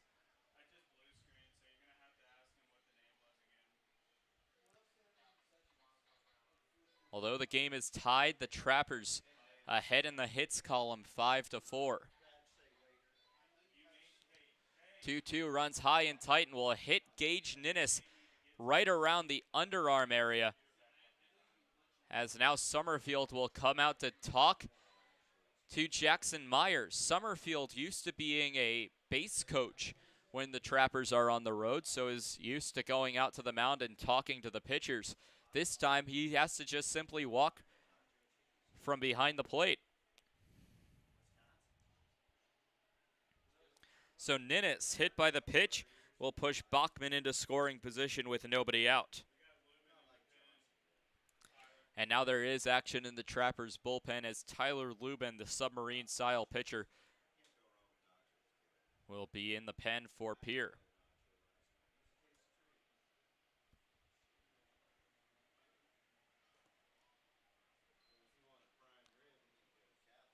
First pitch to Hayden Driggs will miss for ball number 1.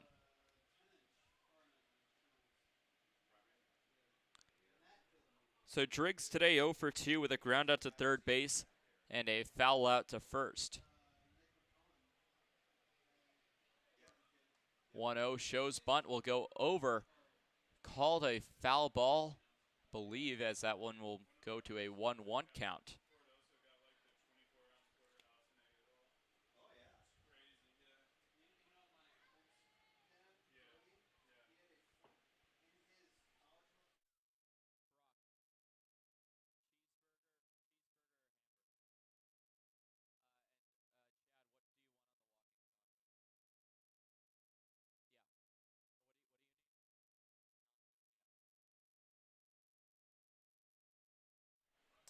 So a ball and a strike, showing bunt again, pulls back on a pitch that will miss high for ball 2. Not a bad strategy.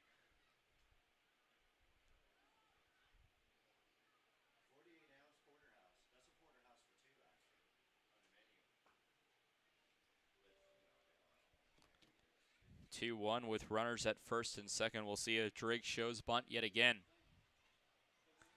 He does indeed as he pulls back. That one, however, called a strike. So now a risky move for Hayden Driggs to attempt another bunt.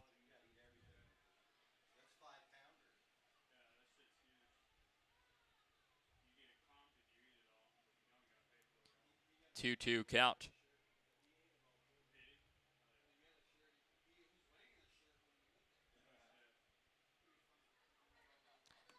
Meyer fires on a pitch that will miss high as the count will run full.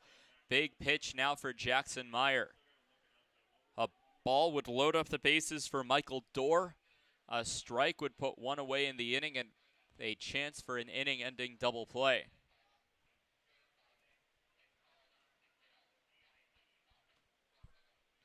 Payoff pitch will miss low and the bases will go loaded for the Sasquatch.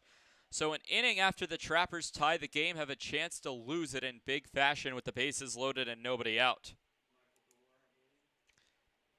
It's only the third walk of the day for Jackson Meyer. The last walk was to Michael Dorr back in the second inning.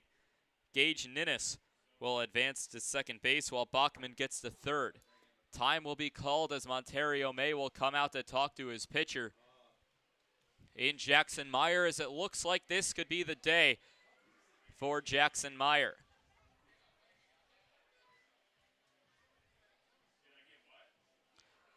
So the mound visit with Tyler Lubin in the pen. We'll have to wait to see if this is just a conversation or if Meyer is giving up the baseball. And right now it just looks to be strategy talk between Coach May and Jackson Meyer and the rest of his infield as Matt Beaver comes across to break up the mound meeting.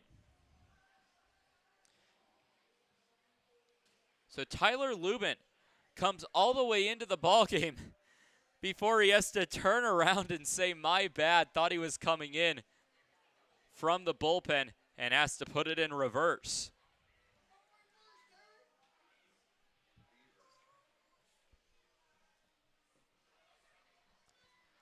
Michael Dorr will take the at-bat in a big spot for the Sasquatch. Force at any base as Meyer will try to keep the ball in the infield. Dorr today 0 for 1 with a walk and a fly out to left. A fly out to left here would likely give the Sasquatch a 3-2 lead off the sac fly. First pitch upstairs and away for ball 1. Right-handed pitcher to the left-handed batter in Dorr.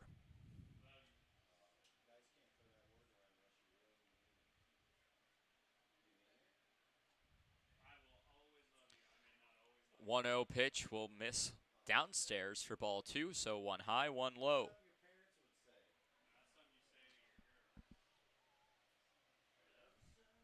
Two 2-0 count with the bases loaded for Dorr.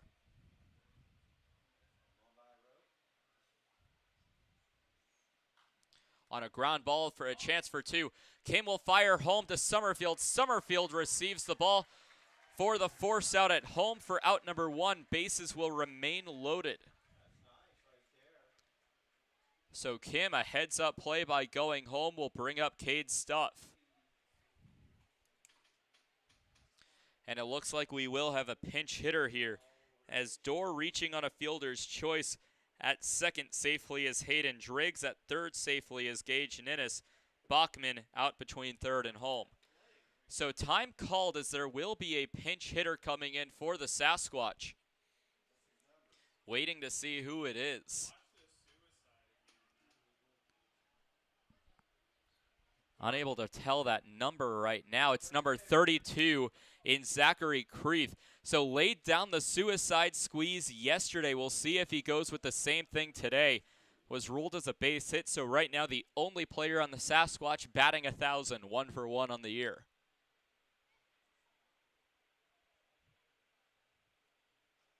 First pitch taken high to the left-handed batter for ball 1. The entire infield knows what happened last time as the corner infield playing in.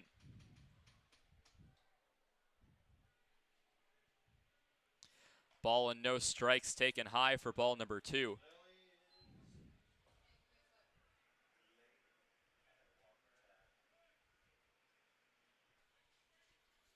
Two balls, no strikes. Bases still loaded with 1 out.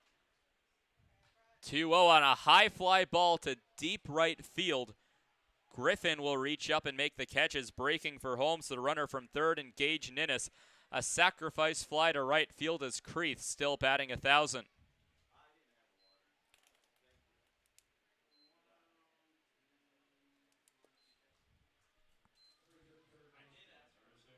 So a sacrifice fly will give the Sasquatch the lead 3-2.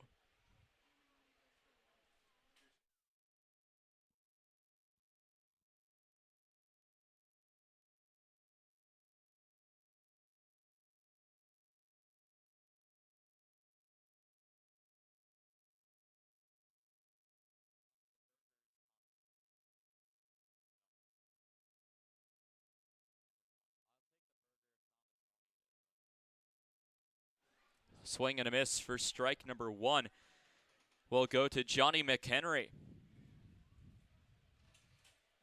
as the Sasquatch have taken a 3-2 lead.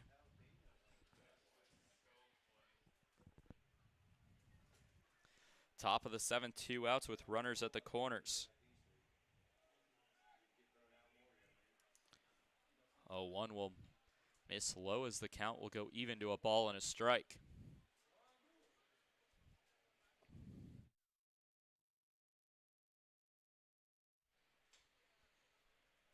Sasquatch now lead by 1 after the sacrifice fly. Dorr now advances to second base off the wild pitch on another foul ball. 4 strike 2. So a ball and 2 strikes. Sasquatch up by a run, runners at second and third with Ninnis already home safely off the sacrifice fly by Zachary Creeth.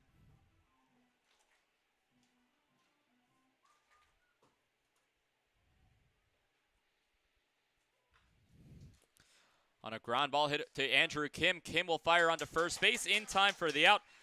So the Sasquatch do take the lead, but the Trappers do limit the damage as we're through 6.5, middle 7, 1-run scores earned on Jackson Meyer. Off only just 1 base hit, no errors. The Sasquatch will leave 2 runners on base.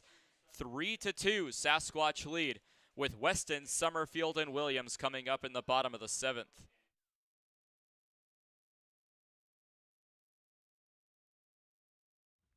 The Pierre Trappers are proud to partner with the Governor's Inn, the exclusive motel partner of the Pierre Trappers.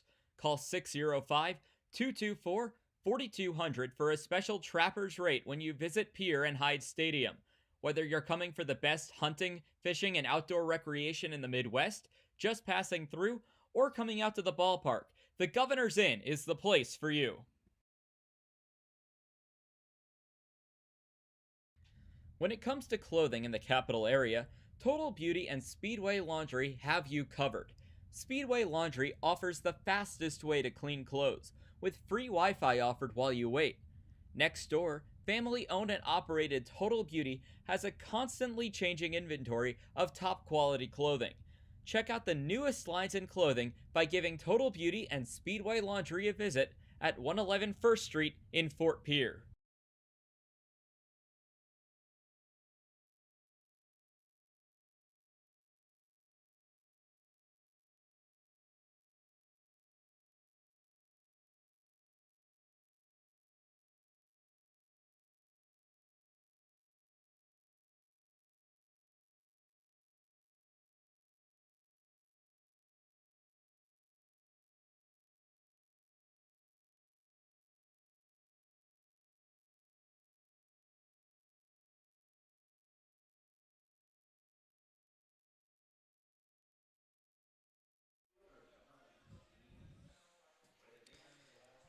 Bottom of the 7th inning is Spencer Weston will lead things off.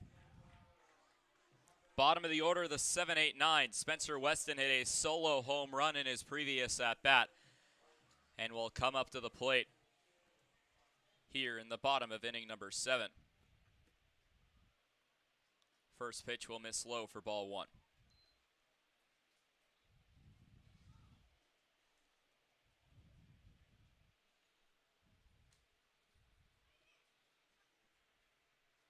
One ball, no strikes. Moran still on the mound as that one will be a fly ball to right field.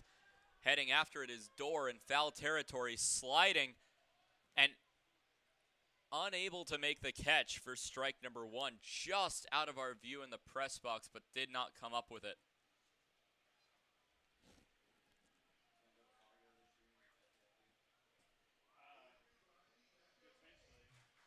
So the count will move to a ball and a strike to Spencer Weston.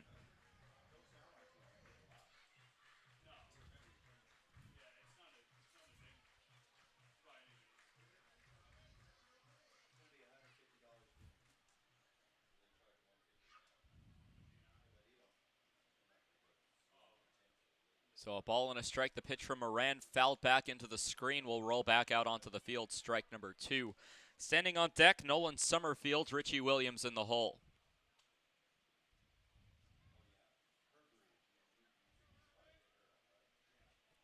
Moran set, waiting for Weston to step back into the batter's box. Has been holding his glove over his face for a long while now, waiting for Weston to get set.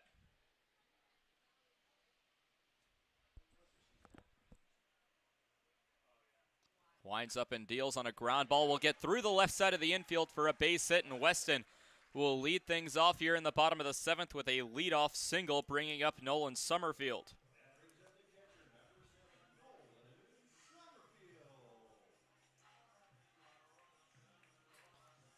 Summerfield 1 for 2 today with a strikeout in the 3rd inning and a single in the 5th. Got to third base before being stranded on the ground out by Colin Adams.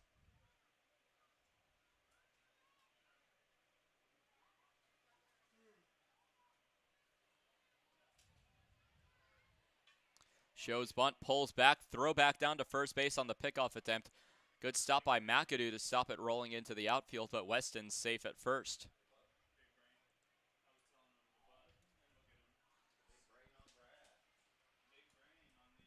Summerfield wearing number 7 in homage of his high school playing days, the last time he played competitive baseball, as he just finished his freshman year as a student at the University of Minnesota.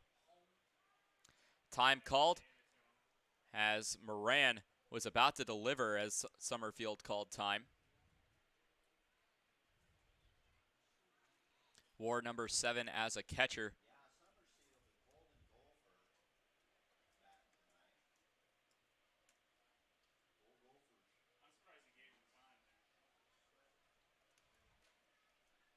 Now faces a 1-0 count. Shows bunt down to the pitcher. Pitcher will pass it on to first. A sacrifice 1-3 bunt for Nolan Summerfield.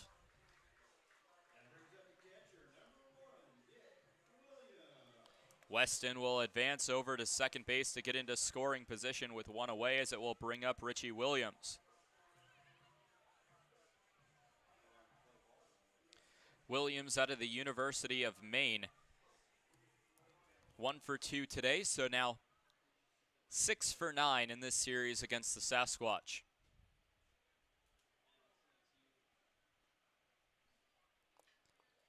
First pitch to Williams, missing outside for ball number 1.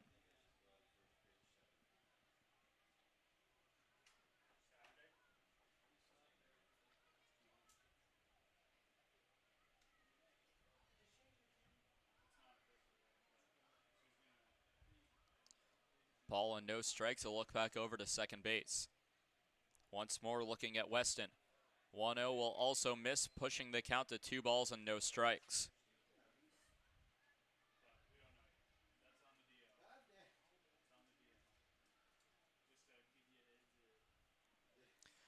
So Williams ahead in the count, 2-0 with Colin Adams standing on deck. Trappers trail by a run here in the bottom of the 7th. However, they do lead the hits column by 2. 2-0 chopped over to the first baseman in McAdoo, covering the bag as Moran. The flip onto Moran is in time. So a 3-1 ground out will push Weston over to third with 2 away.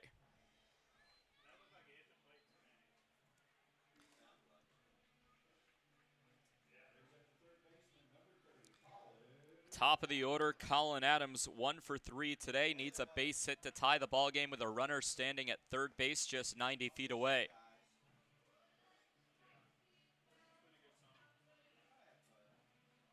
Adams out of Long Island University playing for the Sharks. His college teammate Seth Surratt stands in center field. First pitch called a strike down the center of the plate for strike number 1 as Moran 2 strikes away from getting out of the inning unscathed. Trappers have scored in the 5th and 6th innings. They would like to do so again in the 7th. 0-1, another breaking ball will hit the strike zone. No offers by Adams, but falls behind in the count 0-2.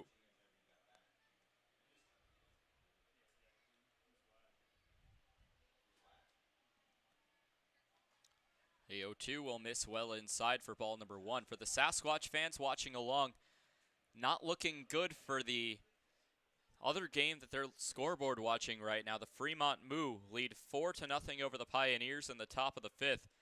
However, the hits column is 11-3 in favor of Fremont. Pitch will miss low for ball number 2. If both teams earn a victory, so if the Sasquatch win and the Moo win, the Sasquatch would remain atop the Clark Division standings by half a game.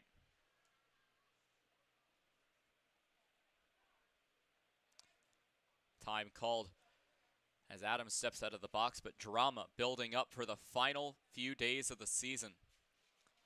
After tonight, just 3 days remain in the regular season. 2-2 hammered into left field. Ninnis ranges back. That drops for a base hit. In to score is Spencer Weston, and an RBI single by Colin Adams has tied this ball game up at 3. Adams singles, Weston in to score. Game is now tied at 3-3. Andrew Kim will take the at-bat with a runner at first base.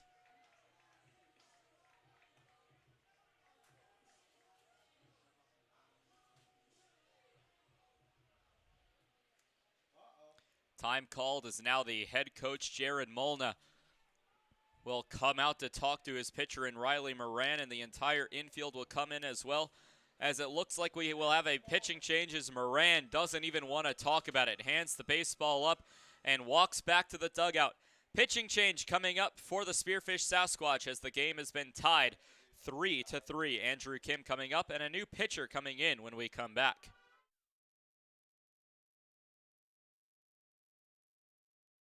Hey, it's the old top Gator here with Gators Pizza Pasta Subs in the Northridge Plaza. Gators is known for top quality food. Now you can have our food selections delivered right to your front door using DoorDash. That's right, now you have 4 ways that you can get great Gators food: dine in, carry out, curbside pickup, and now delivery through DoorDash. Gators has been serving the Pierre area and now Trappers baseball fans since 1987. Gators Pizza Pasta Subs in the Northridge Plaza.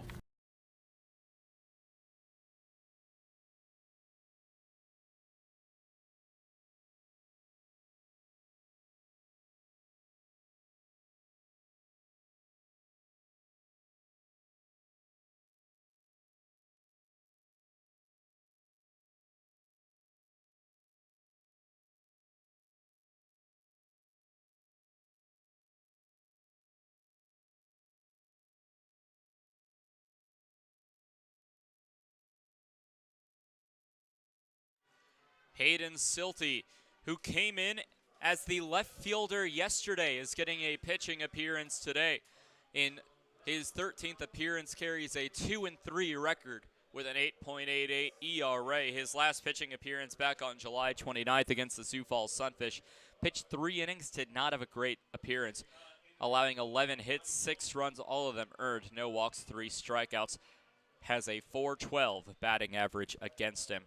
However, his strikeout to walk ratio, exceptional. 5 walks to 27 strikeouts. You will not get a free pass very often against Hayden Silty out of North Dakota State.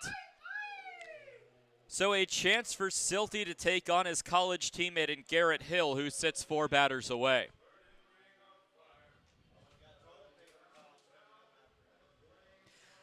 So Silty going to be taking on Andrew Kim to lead off the inning as Riley Moran, who was the second pitcher for the Spearfish Sasquatch today, is over.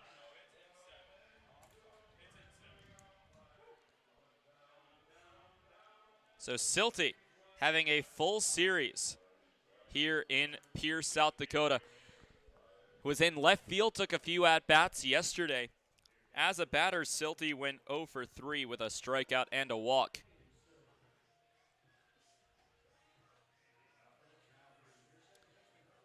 So it will be Andrew Kim taking the at-bat with a runner standing at first base in Colin Adams.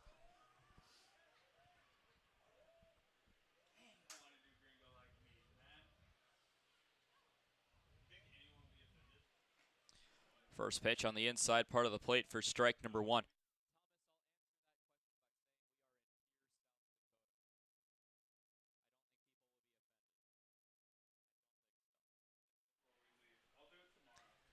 An 0-1 count with Adams standing at first base. Check swing, appeal down. Says yes, he did for strike 2. Trappers in gray, Sasquatch in black with the uniforms tonight. 2 up for the Sasquatch, Theo Hardy, Charles McAdoo, and Seth Surratt. 0-2 pitch. Will miss for ball number 1.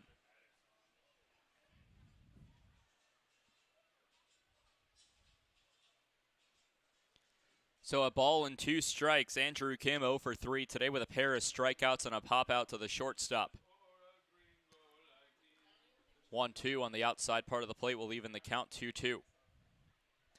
Sasquatch and Trappers tied at 3 apiece in the bottom of the 7th. Hayden Silty, the current pitcher, after Ty Wilson and Riley Moran. The right-handed arm takes on the left-handed batter in Andrew Kim. 2-2 on the way, check swing, appeal down, and says yes, he did yet again. Strikeout number 1 on the first batter he sees for Hayden Silty to get out of the inning. Third time for Andrew Kim striking out today. 1 run, it was earned against Riley Moran off 2 base hits, no errors. 1 runner left on base for the Trappers. They've scored in 3 consecutive innings. Sasquatch 3, Trappers 3 as we head to the 8th. Hardy, McAdoo, and Surratt due up.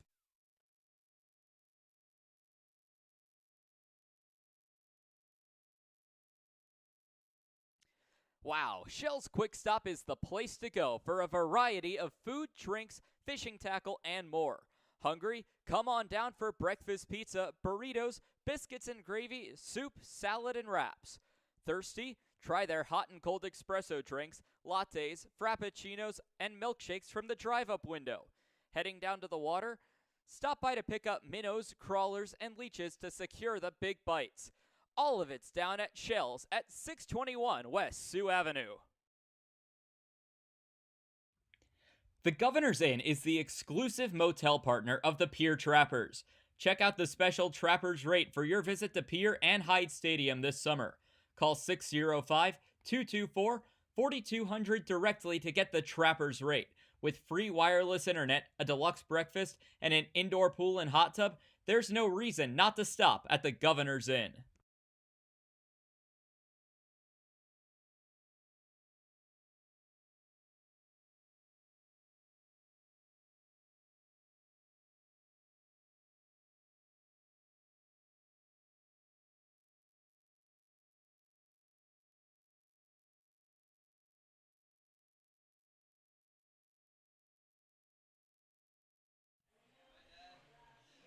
New pitcher for the Pierre Trappers in the top of the 8th inning will be Tyler Lubin. Lubin making his 20th appearance of the year and his first here at Hyde Stadium in this Sasquatch series. And as we near the end of the season, unsure if this will be Lubin's final appearance. On the mound for the Trappers, a chance for the next couple of days for Lubin to get an appearance, but this could be a final appearance, just something to keep in the back of the head as we go through this appearance. So it'll be Theo Hardy, Charles McAdoo, and Seth Surrett leading things off against Tyler Lubin in relief of Jackson Meyer after Meyer went 7 innings complete, allowing 3 runs on 4 hits, all of those runs earned.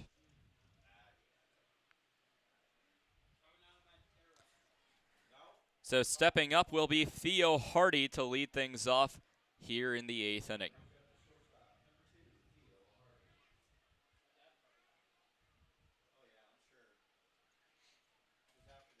So Tyler Lubin to take on Theo Hardy in a tie ball game here in the top of the 8th inning. And as I mentioned, when Tyler Lubin came into the ball game, we are starting to near, as a called strike to make it a 0-1 count, we are starting to near the end of this 2021 Expedition League season. And I'll take this moment to express my thank you and my gratitude, because I don't want these next few games to be about me. I want those to be for the players, as a pitch fouled off for strike number 2. So at this time, I'd like to extend my thank you to everyone who's been a part of bringing me to Pierre, South Dakota, a kid who grew up in South Florida, went to Virginia, now coming up here to rural South Dakota to do all things, but to do what I'm hoping to do in my future as a pitch will miss for ball number 1, and that is broadcast games. And to have an opportunity to be a voice of a team, a voice of a city, to do a full slate of 64 games home on the road, it's something that I will truly never forget. So 1-2 fouled back into the screen. We'll keep the count at 1-2 to Theo Hardy from Tyler Lubin. And it all started a lot before anyone thought it would, all the way back in October. And I told this story on the road, and I'll say it once more. It started with our wonderful sports director at the time of a student organization we have on campus at Virginia Tech. His name is Evan Hughes. And Evan just got an extremely great job opportunity at Virginia Tech as a pitch will miss for ball number 2, as he will be the next voice of Virginia Tech women's basketball and baseball. A huge opportunity for a student coming out of college, and nobody deserves it more but him. But he told me about a job with the Souris Valley Saber Dogs, because one of his friends was the head coach, Alex Miklos, as they had worked together in the Northwoods League for the St. Cloud Rocks.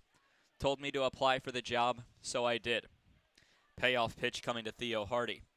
And at that point I had said to myself, hang on a second, I had not heard of the Expedition League yet. 3-2 pitch will miss inside as Hardy draws the full count walk, and the leadoff runner will be aboard for the Sasquatch. So Lubin will lose the first batter he sees that will bring up Charles McAdoo. So I sent out my application, my resume, my cover letter, tapes, whatever these teams required, because I knew in my heart that this is what I wanted to do this summer. And I didn't really care what my parents had thought about it, because I knew it was what I wanted to do. And lo and behold, I got a few interviews with a few teams, and one of the teams I got interviewed by, as it back in safely at first base, was Theo Hardy, was the Pierre Trappers. Had an interview with our general manager and Kelsey Nash, and about a week to 2 weeks later, I got offered the job. And when I got that email that said, we'd like to offer you the position, I can almost promise you I was smiling like a kid on Christmas morning, because I had gotten the green light for my dream opportunity to come out to a random part of the country and to see the world, to travel across the Midwest, an area that I had become unfamiliar with, and become the voice of a team. So 1-0 will be fouled back towards the press box yet again. It will drop a bit low for strike number 1. So as we enter our final week of the season, has the regular season scheduled to end on August 7th, just 4 days from now, 3 games after tonight, I can't express how thankful I am, and how many lessons, how many friends, how many relationships, how many memories I've made as a part of this team that I will truly never forget. As a pitch goes low, throw down by Summerfield, but in safely is Theo Hardy, so a runner will be in scoring position at second base. A ball and 1 strike. And there will still be games to come. There's still that game tomorrow at 7:05. You can watch on both YouTube, listen on Mixler as well. This isn't the end, but I just wanted to take this moment to express my thank you, my gratitude for accepting me into this community, as that pitch will be taken or swung on for strike number 2. As the count will go to 2-2. And I know I'm not perfect. I know I make blunders. Sometimes I have off nights. Some nights I have better nights than others. But through it all, I'm doing the same thing that these players are doing. Trying to get better to live my dream in the future. As a ground ball hit back to Tyler Lubin. Lubin fires onto first base, and the 1-3 ground out will get Charles McAdoo out at first base, as it will bring up Seth Surratt. So bottom line is, for the people of Pierre, for the Sasquatch listeners listening as well, and for every other team in the Expedition League that has had the opportunity to come to Pierre, watch our streams, and just allow me to try to get better and to try to fulfill my dream, I truly and sincerely appreciate it, and I cannot thank you enough for this opportunity.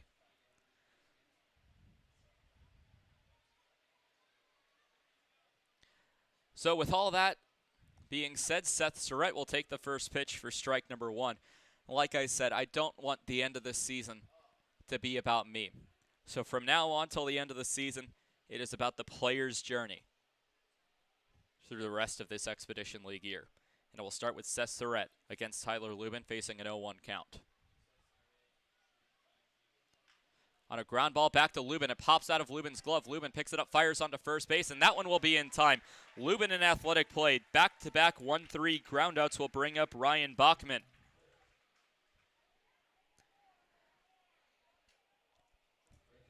Two away now here in the top of the 8th as Bachman takes the at-bat.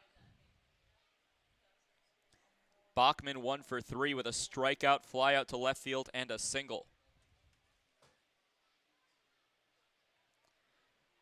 A chance for an RBI with a runner in scoring position, but would need a base hit with 2 away with Hardy at second base. Tyler Lubin has been next to lights out this year as a sub-3 ERA. First pitch will catch the zone on the outside part of the plate to the right-handed batter. Lubin, the submarine pitcher out of California, went to North Dakota to play at Minot State. Wasn't sure about it at first, and some of his high school teammates that he went with weren't sure about it either and transferred out.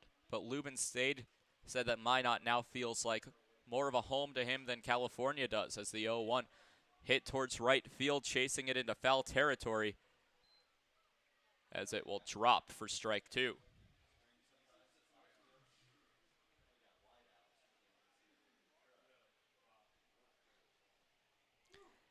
So a walk to Theo Hardy and a stolen base to second base, followed by 2 1-3 groundouts from Lubin to Perez for the 2 outs of the inning, as Bachman now faces an 0-2 count.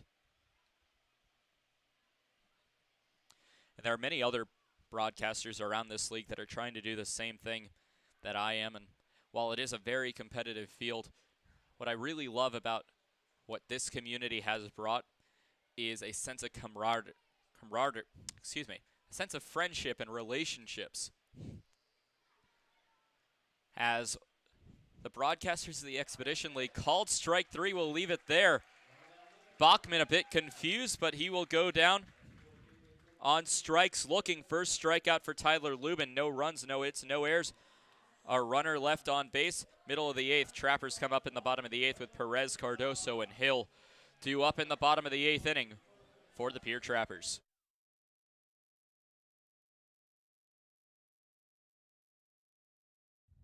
Total Beauty and Speedway Laundry are your homes for everything clothing in the capital area. Since 2010, Total Beauty has offered great customer service and competitive prices. Next door at Speedway Laundry, they have you covered for a fast, convenient way to wash and dry your clothes and other household items, including king-size comforters. Visit them at 111 First Street in Fort Pierre.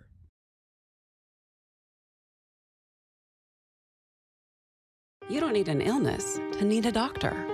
You don't need to feel sick to feel better. You don't need to be unwell to get well. What you do need is a primary care provider at Sanford Health. Better healthcare starts with regular wellness visits and a familiar face who knows you, your concerns, and your goals. We're here before you need us. We're here when you need us. We're here after you need us. We're here for you. Find your primary care provider at sanfordhealth.org today.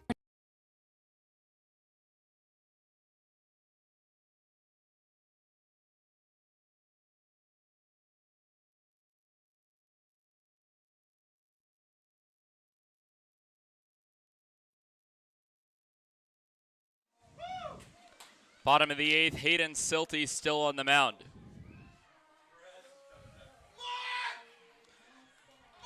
As Brendan Perez will lead things off.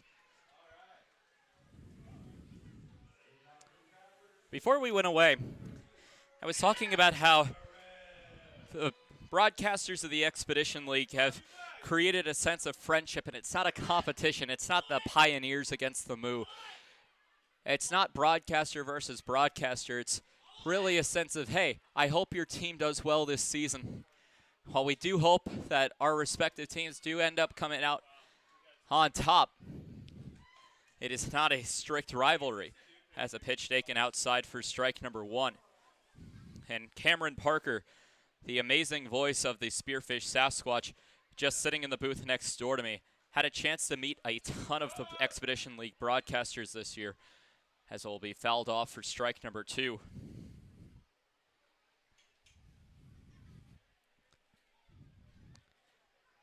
Just some of the ones that I personally have gotten to meet, as here comes the 1-2 to Perez. Will miss high for ball 2. Zach McKinstry of the Western Nebraska Pioneers. Both Zach Berman and Nate Rohr of the Fremont Moo. Tyler King and Billy Adams of the Mining City Tommyknockers as a pitch will miss inside for ball number 3. Of course, I'm sure most Trapper fans might remember my dual broadcast against the Sioux Falls Sunfish with what I now consider a true friend in David Coyer. As a fly ball hit to left field, that will drop for a leadoff base hit for Brendan Perez getting aboard.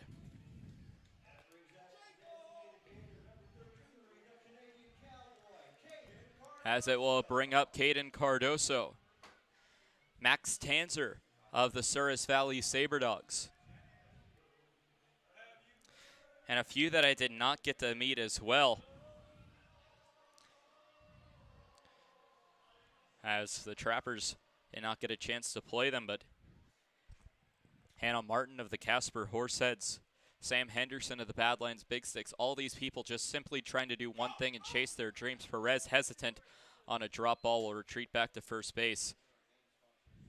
And I'm truly appreciative of not only this opportunity to do what I love, but to have the opportunity to meet the players, interns of the Pierre Trappers, but to meet people around the country trying to do the same thing that I'm trying to do, make their dreams come true.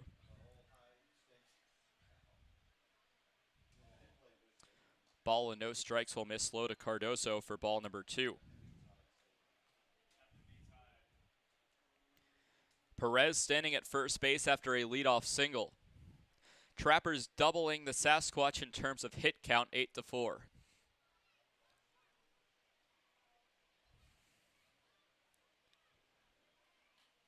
(2-0) missing outside for ball 3.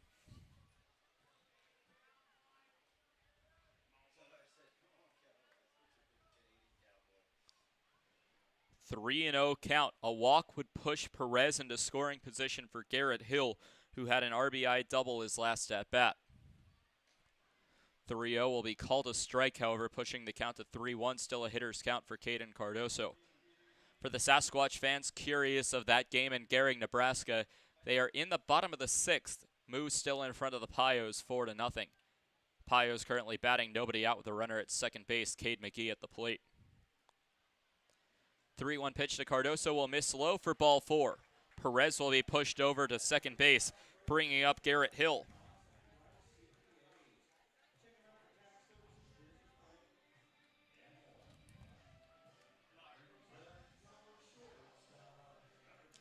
Garrett Hill, 1 for 2 with a ground out to the shortstop in the second, walked in the 5th, and hit an RBI double in the 6th inning.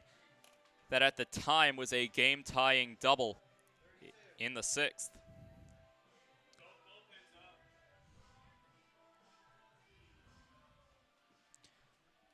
Action going in both bullpens preparing for the 9th inning.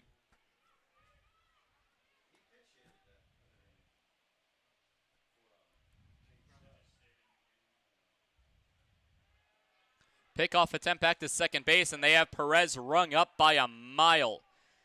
Perez picked off at second base, and all of a sudden that tying run in scoring position is no more. Second straight game in which the Trappers have had a runner picked off.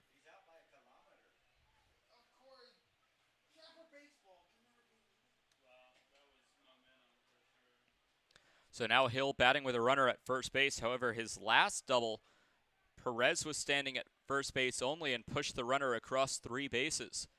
Pitch inside for ball 1.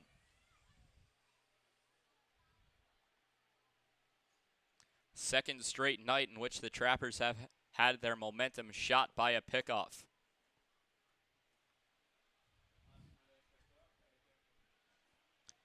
(1-0) down to first base, trying for a second straight, not in time. 2 balls, no strikes.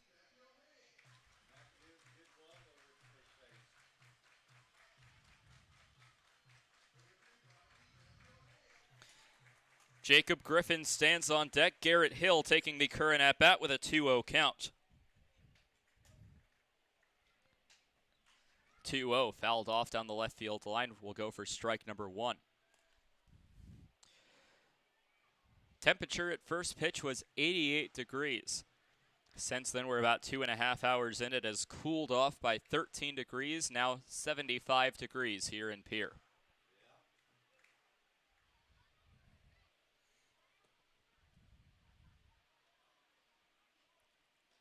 (2-1) on the inside part of the plate. Will drop out of the catcher's glove for Driggs. 3 balls and a strike. Nothing doing from that runner at first base in Caden Cardoso. Updates from around the rest of the Expedition League. Final in 7 innings, the SaberDogs defeat the Horseheads 10-3. Whiskey Jacks defeat the Sunfish 1-0 as a high fly ball. Deep right field, but it won't be enough to get out of here as Dorr makes the catch. No tag as retreating to first base is Caden Cardoso. Parachuted into right field for the second out of the inning. So now trying to start the 2-out rally will be Jacob Griffin.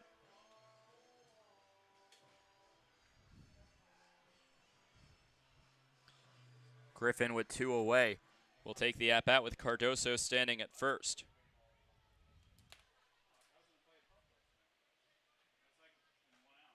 On the outside part of the plate will miss for ball number 1. Bottom of the first inning, the Spuds lead the Big Sticks 1-0.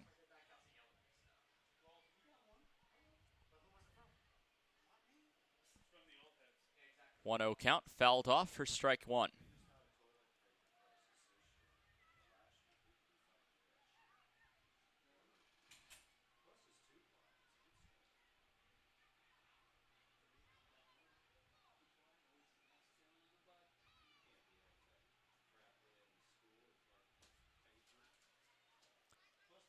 Stepping outside is Griffin.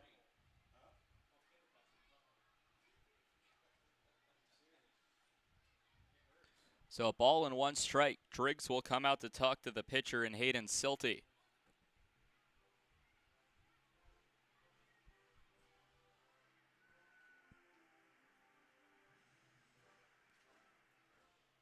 So Driggs will have a conversation after a 1-1 count goes to Jacob Griffin with 2 outs here in the bottom of the 8th.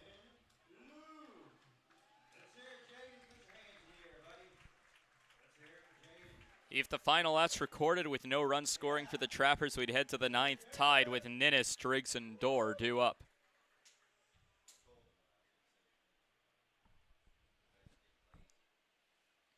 (1-1). Silty looks over to first base before firing on a foul ball. Back to the screen, a ball and 2 strikes.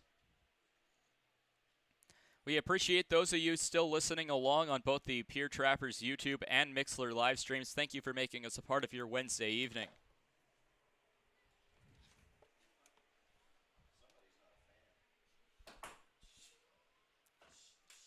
(1-2) to Griffin. check back over at first base by Silty. 2 outs in the bottom of the 8th, 3-3 ball game. Swung on and missed by Griffin, and we'll have to leave it there. We head to the 9th in a tie ball game as Griffin goes down on strikes for the 3rd time tonight. Due up for the Spearfish Sasquatch will be Gage Ninnis, Hayden Driggs, and Michael Dorr when we come back.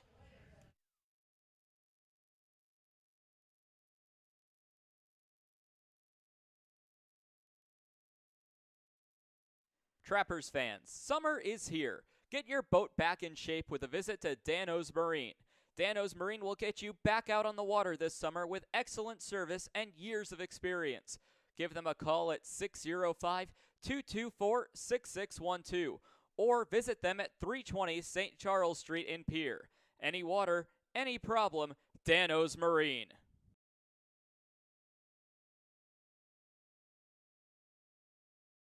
Join the Shell's loyalty program and never pay full price for gas again. Shell's loyalty members also get monthly specials for increased savings. Shell's doesn't just fill up your tank, but it also fills up your stomach with a variety of food and drinks. Become a loyalty club member today by visiting Shell's at 621 Sioux Avenue or give them a call at 605-224-6266.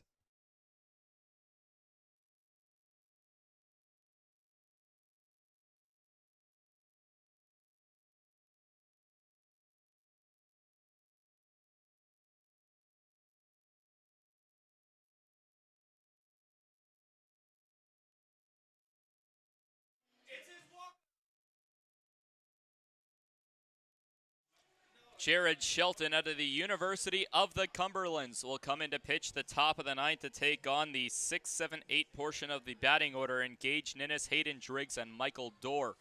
Shelton in his 17th pitching appearance of the season. In 40 2/3 innings pitched has acquired a 6.86 ERA with a 1-4 record with 3 saves. His last appearance back on the 1st of August got the save against the Fremont Moo.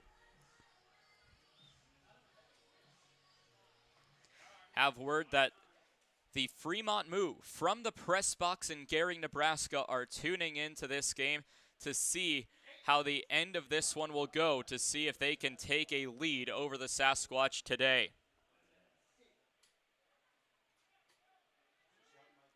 So Gage Ninnis steps into the batter's box to lead things off in the inning. Comes in after Jackson Meyer and Tyler Lubin.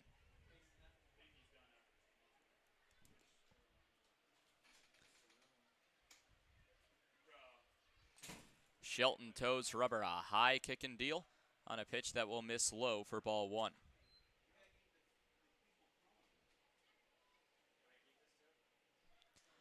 A 1-0 count here in the top of the 9th. Shelton wearing 32 this season for the Trappers, as it will bounce on top of the plate and roll back for ball number 2. A joke between the coaches and players, 13 day ones. Jared Shelton, one of the 13 players that was here on opening day against the Hastings Sodbusters. That was a walk-off win in 12 innings, as the 2-0 will catch the zone for strike number 1.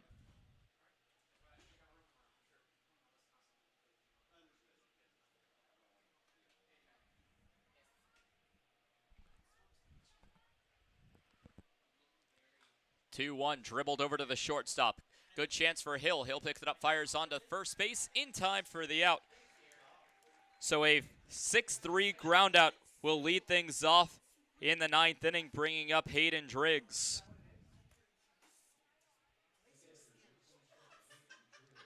So Driggs will take the at-bat with 1 away. Driggs today is 0 for 2 with a walk, a ground out to third base, and a foul out to the first baseman. Driggs yet to have a base hit in this series against the Pierre Trappers. What a chance it would be here in the top of the 9th.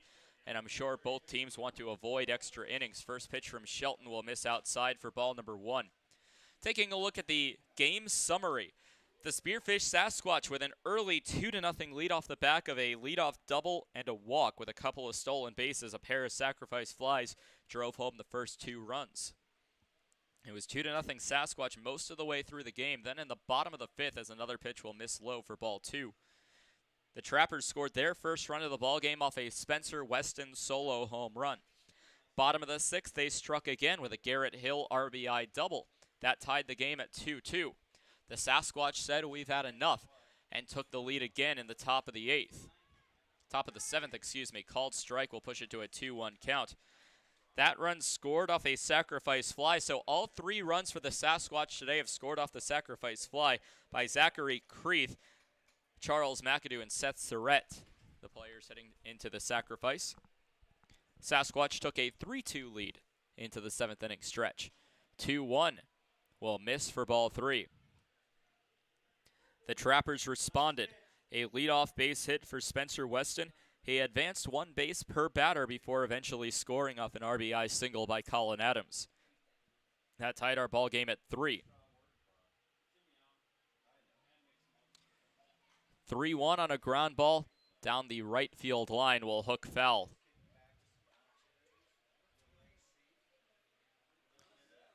Count goes full. 1 away here in the top of the 9th. Spearfish 3, Pierre 3. 1 away, nobody on.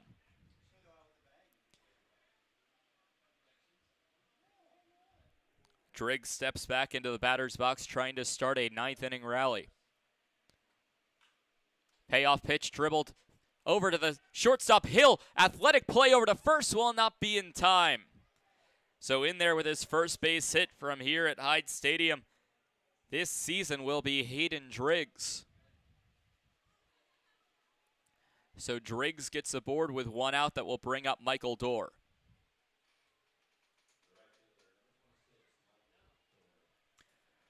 Dorr today is 0 for 2 with a walk, fly out to left, and a fielder's choice.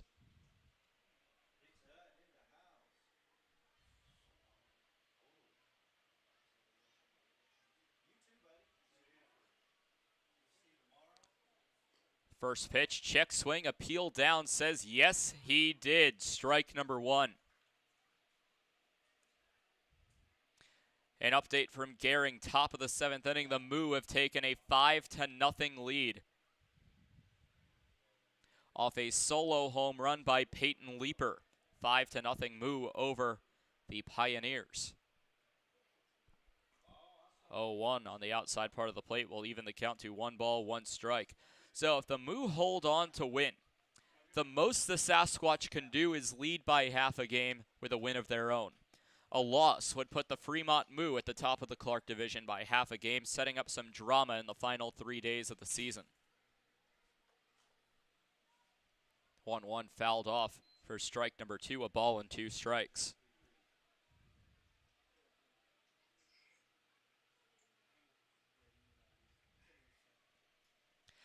After the Trappers finished their weekend series in Fremont, winning 1 of the 3 games, Fremont Moo fans went from hating the Trappers to loving the Trappers, rooting them along against the Sasquatch in hopes that the Moo make the playoffs.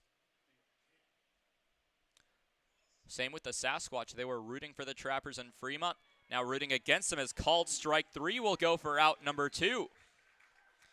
Jared Shelton will get his first victim of the strikeout against Michael Dorr as it will bring up Zachary Creeth.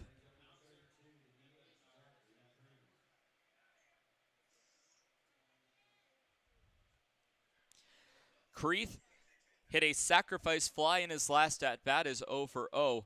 1 for 1 this year, still batting 1,000.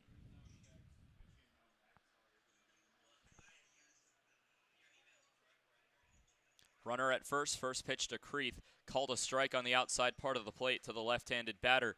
Also the closer for the Spearfish Sasquatch, with I believe now 11 or 12 saves this year. May see him against the Trappers either this inning or the next if we do go to extras. 0-1 pitch will bounce away from Summerfield. A wild pitch will push a runner into scoring position, so the wild pitch gets Driggs over to second base. Runner in scoring position.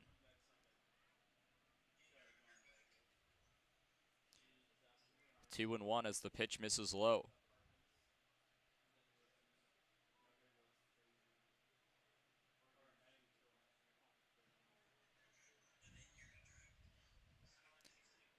Shelton sets and fires. A called strike will even it up.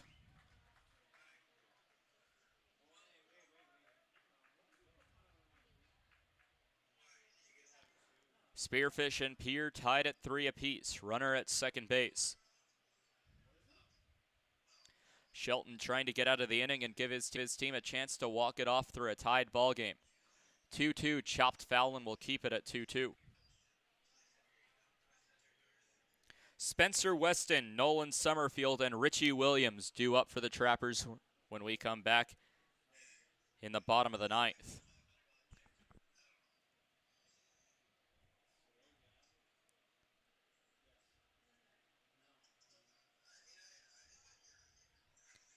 Two-two.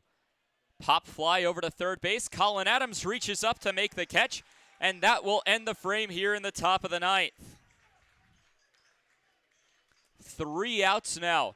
As we'll head to the bottom of the ninth, Trappers a chance to walk it off. No runs on 1 hit, no errors. 1 runner left on base for the Sasquatch. We head to the bottom of the ninth. Trappers a chance to walk it off with Weston, Summerfield, and Williams due up.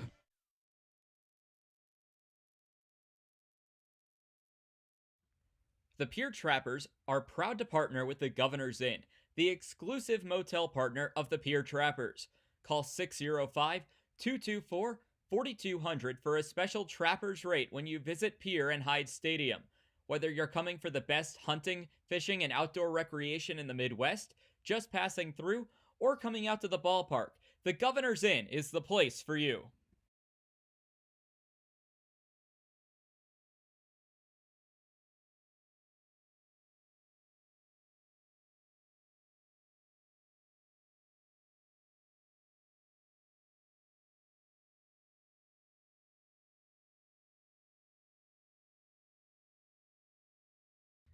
When it comes to clothing in the capital area, Total Beauty and Speedway Laundry have you covered. Speedway Laundry offers the fastest way to clean clothes, with free Wi-Fi offered while you wait. Next door, family-owned and operated Total Beauty has a constantly changing inventory of top quality clothing. Check out the newest lines in clothing by giving Total Beauty and Speedway Laundry a visit at 111 First Street in Fort Pierre.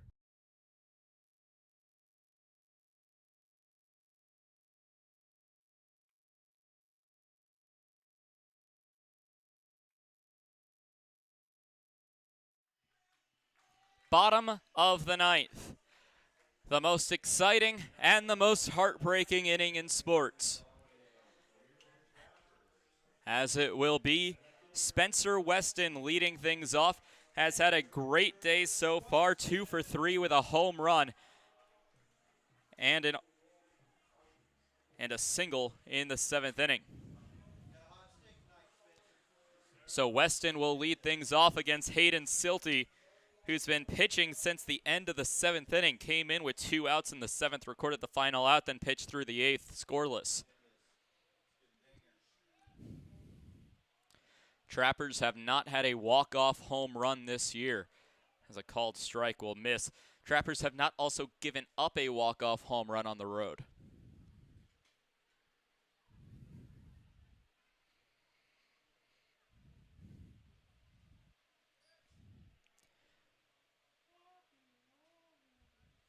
An 0-1 count on the way. Pitch will miss upstairs for ball 1. To the best of my memory, the Trappers have walked it off twice, both in extra innings. One against the Whiskey Jacks and once against the Sodbusters.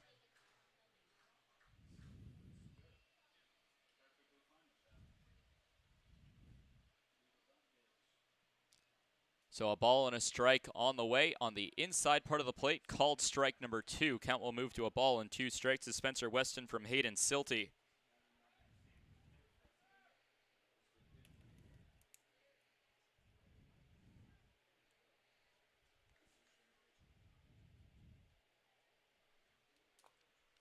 So a ball and 2 strikes to Weston with Summerfield standing on deck. The 1-2 fouled back over the press box and back out onto Reese Street as the count remains 1-2.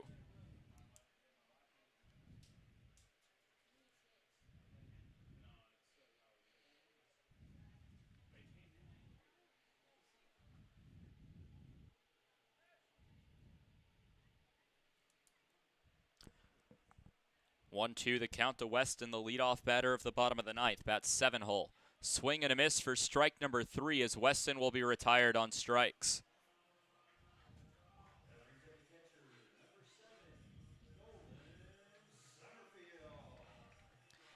Summerfield now in a big opportunity for the Trappers after Weston goes down on strikes. The baseball operations intern woke up out of bed this morning as an intern, is going to go to bed tonight as an intern / player. Swing and a miss for strike number 1.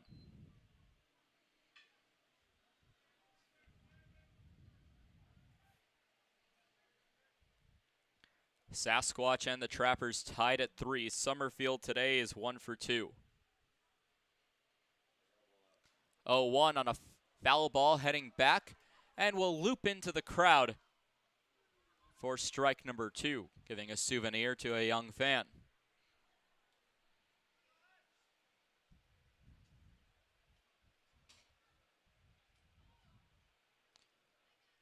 Oh, 2, Silty sets and fires on a pitch that will miss just low of the strike zone for ball 1.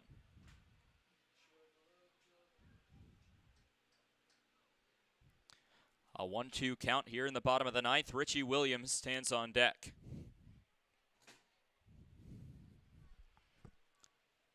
One, 2 on the way, missing high and up inside for ball number 2 as Summerfield having to duck out of the way.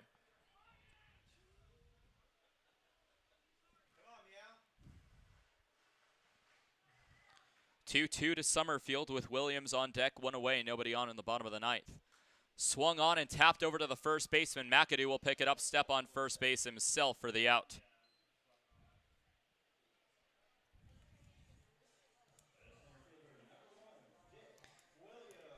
Three unassisted as it brings up Richie Williams.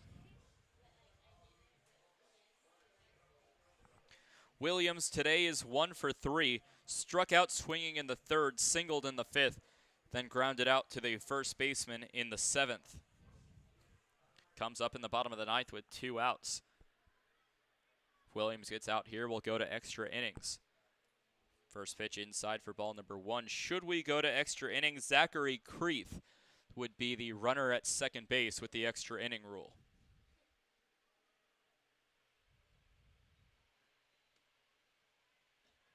(1-0) will miss for ball 2.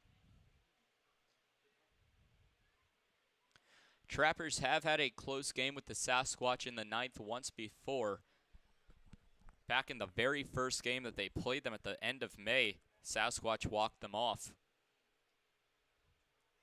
In Spearfish's home ballpark at Black Hills Energy Stadium.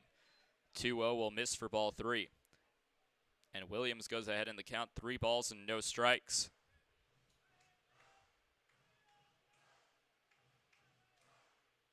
Reminder, these two teams do face off once more tomorrow at 7:05. 3-0, called a strike, will push the count to 3 balls and 1 strike. And for those of you watching in the Mountain Time Zone, that will be a 6:05 start.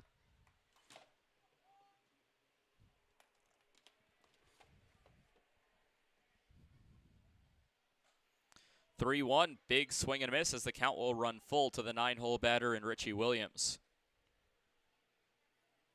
Colin Adams stands on deck should Williams extend the inning.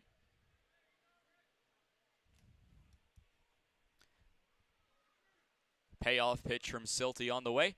Swung on and fouled back into the screen for strike 2. Or holds the count at 3-2.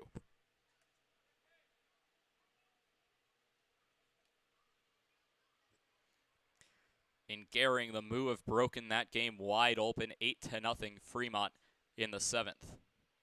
Payoff pitch, swung on and missed, and we head to extra innings. Johnny McHenry, Theo Hardy, and Charles McAdoo due up for the Sasquatch in the top of the 10th with Zachary Creeth taking his spot at second base as the extra inning runner. We'll be back for the top of the 10th when we come back.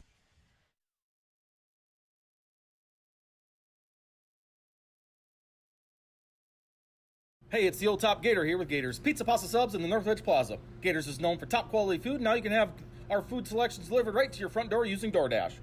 That's right, now you have 4 ways that you can get great Gators food. Dine in, carry out, curbside pickup, and now delivery through DoorDash. Gators has been serving the Pierre area and now Trappers baseball fans since 1987. Gators, Pizza Pasta Subs in the Northridge Plaza. Dano's Marine is a proud partner of Pierre Trappers Baseball. Located at 320 St. Charles Street, Dano's provides service on your boat to get you back out on the water in the dog days of summer. Give them a call at 605-224-6612. That's Dano's Marine at 605-224-6612. Any water, any problem, Dano's Marine.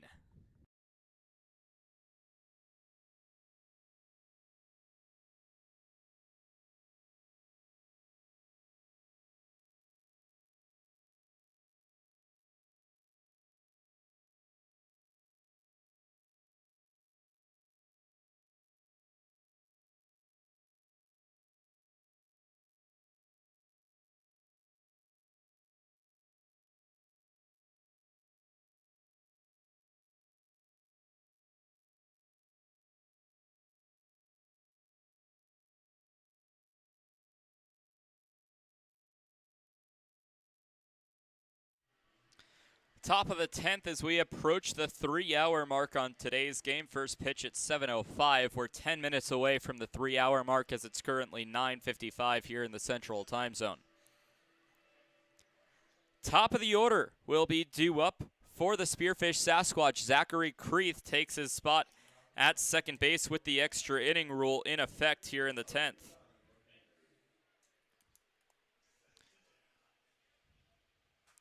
So Johnny McHenry will lead things off. Jared Shelton remains in the ballgame as the pitcher.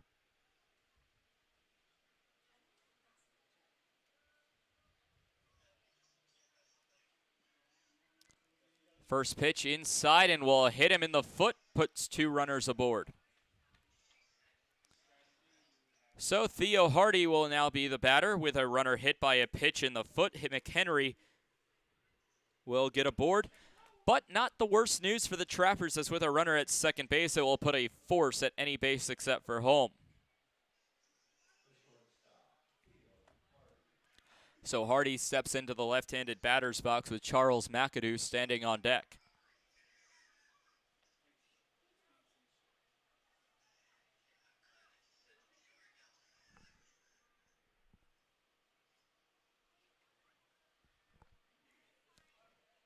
Shelton fires, shows bunt, lays it down. Taking off for third is Adams, picking it up is Shelton, and everybody will be safe, and that was Adams' ball to pick up.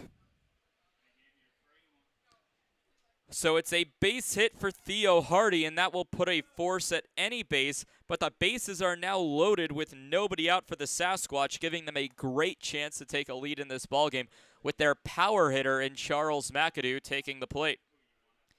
8 home runs, 76 RBIs. Will bat with the bases loaded and nobody out.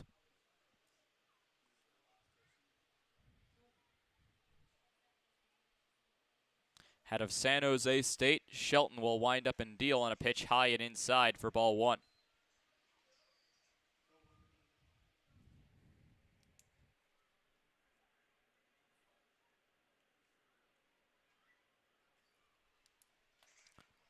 One-0 Shelton checks the bases, which are now loaded.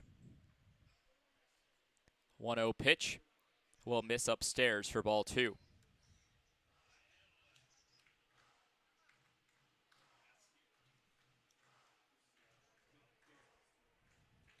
Bases loaded full of Sasquatch. Hardy at first, McHenry at second, Creeth at third. 2-0 fouled back into the screen for strike number 1. And a strikeout here would be huge for Jared Shelton. Of course, anything in the infield is good news for the Trappers with a force at any base. Anything into the outfield likely scores a runner, and the infield knows this. Infield playing in. 2-1 fouled back into the screen. 2-2. Outfield playing very deep with the left fielder in Spencer Weston playing closer to the warning track than he is his traditional position. They get deeper as you go from right to left with the right fielder and Jacob Griffin playing his traditional right fielder spot. 2-2 will kick away. Popping up, Summerfield will grab it, but no chance to make a play as the wild pitch will drive in a run. So the Sasquatch have taken the lead 4-3 with nobody out here in the top of the 10th. In to score is Creeth, with Hardy getting to second and McHenry to third. Payoff pitch on the way. On a line drive down the left field line, that's going to score at least 2. McHenry into score, followed right behind by Hardy. Throw into second base will not be in time as that's a 2 RBI double. That makes it a 6-3 ball game in favor of Spearfish. It started off with a hit by pitch followed by a single, and now it has been broken open here in the top of the 10th. McAdoo with a big-time double as it will bring up Seth Surratt.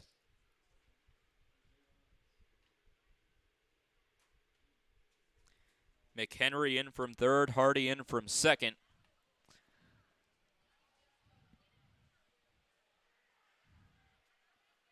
Good news for the Trappers is that the top of the order is also up for them. First pitch called a strike to Surratt from Shelton.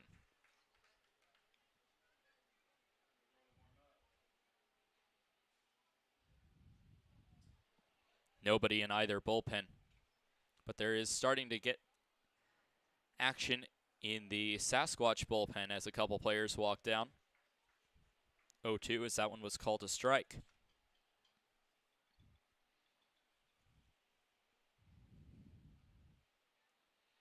Top 10, Squatch 6, Trappers 3. 0-2 taken high for ball 1.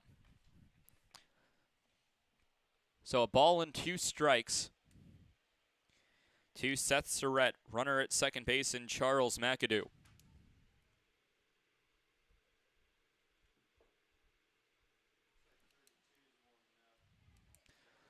One, 2 will kick low. Summerfield picks it up. No runners doing anything on the path. A 3-run inning for the Sasquatch, the most a single team has scored in any inning so far today.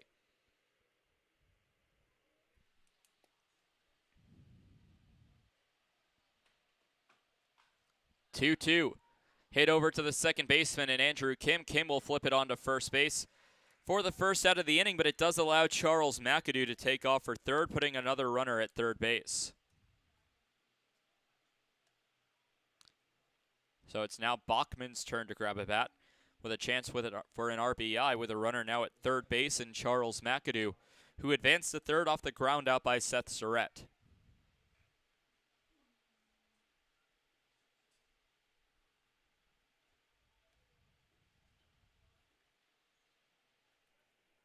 So Bachman will wait on the first pitch from Jared Shelton. Shelton being left to his own devices with nothing doing in the Trappers' pen.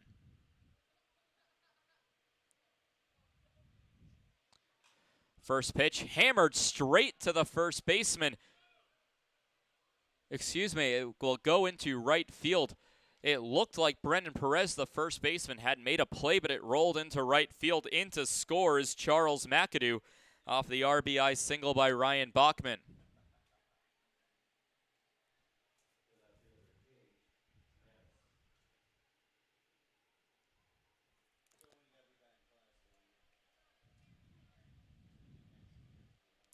So Ninnis takes the at-bat as the Sasquatch have now extended their lead even further. It's now 7-3. And the odds are starting to look longer for the Trappers in the bottom of the 10th. Called strike for strike number 1.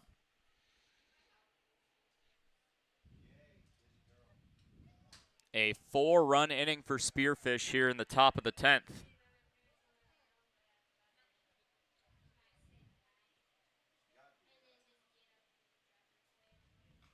0-1 called a strike, and it will be strike number 2 to Gage Ninnis. Hayden Driggs stands on deck. Double play would end the inning with Bachman standing at first.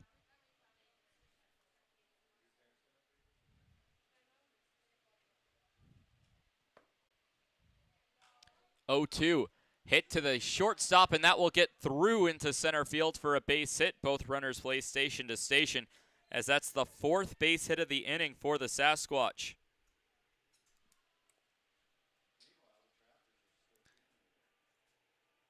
It'll bring up Hayden Driggs.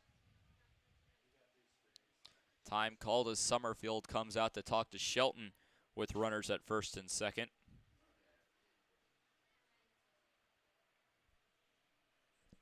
A tight game the entire night until the Sasquatch have broken it open here in the top of the 10th.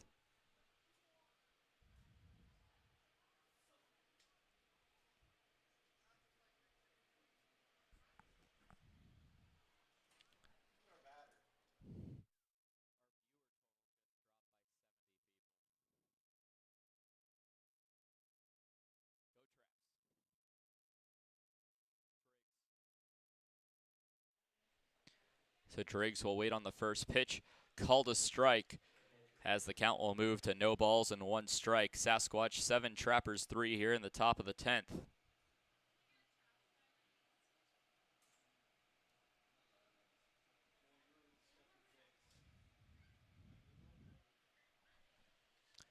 The 0-1 fouled off into the screen to make it strike number 2. Still only 1 away, 2 runners aboard.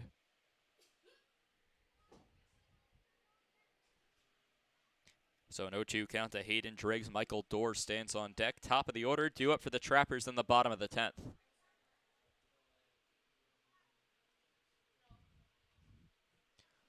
0-2 fires on the high part of the plate. 1 ball, 2 strikes, 1 away. So it's looking like the Sasquatch will hold on to their lead in the Clark division, at least for now. The Fremont Moo looking like they will dominate their way to a victory in Gehring, which, even though the Sasquatch likely to still hold on to their lead at the end of tonight, as the pitch will go high for ball 2. The rubber match of that Pios Moo series will be tomorrow, and that will determine the tiebreaker. A Pioneers win means that the Sasquatch get the tiebreaker over the Fremont Moo. A Moo win, they get the tiebreaker. 2-2 inside for ball 3. Full count with 1 away.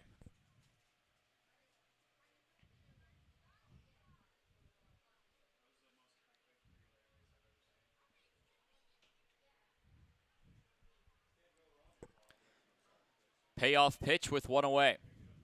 On the way to Driggs, and it will miss well high. Another wild pitch will advance the runners, but it was a walk anyway, so instead of a wild pitch, it will just be pushed to the next base via the walk.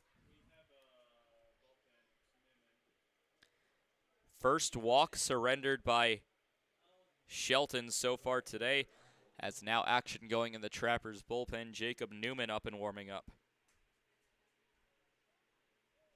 Bases will be loaded once more, this time for Michael Dorr.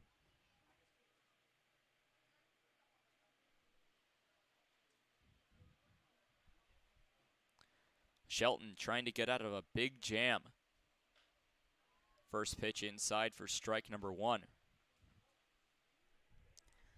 Every run is earned except for the first, with the runner put at second base. That is an unearned, inherited run for Shelton. Steps behind the rubber, Shelton taking a moment in the grass in between the mound and second base. Not sure what the delay is, as Shelton will now climb back up the hill.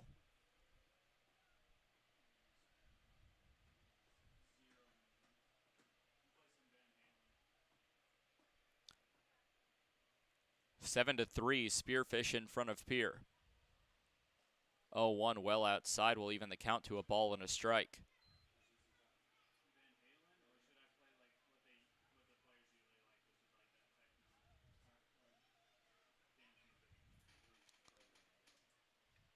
$15 cooler than it was at first pitch, 73 here in Pierre.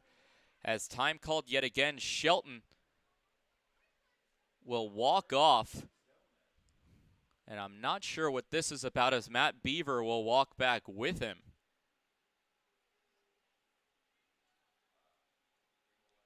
Shelton going to take a towel to get something out of his eyes, possibly sweat coming into his eyes, but something irritating Shelton. As Beaver walks back to the dugout, I can't say I've seen this before. Shelton talking to his head coach in Montario May. Meanwhile, Andrew Kim on the mound playing pitcher for a moment before Shelton walks back out.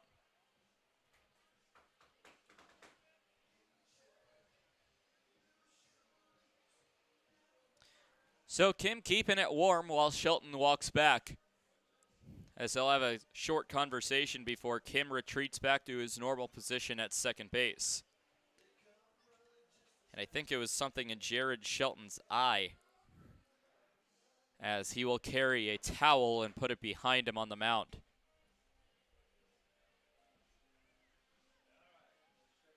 So it looks like we should be set to go, back with a 1-1 count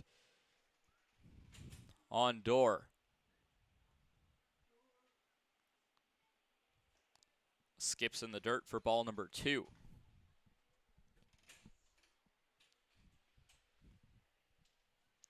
2-1 count here in the top of inning number 10. Still only one away, so the Trappers still 2 outs away from getting out of this one and heading into their own half of the 10th. 2-1 pitch called a strike will push the count to 2 balls, 2 strikes. Sasquatch 7, Trappers 3.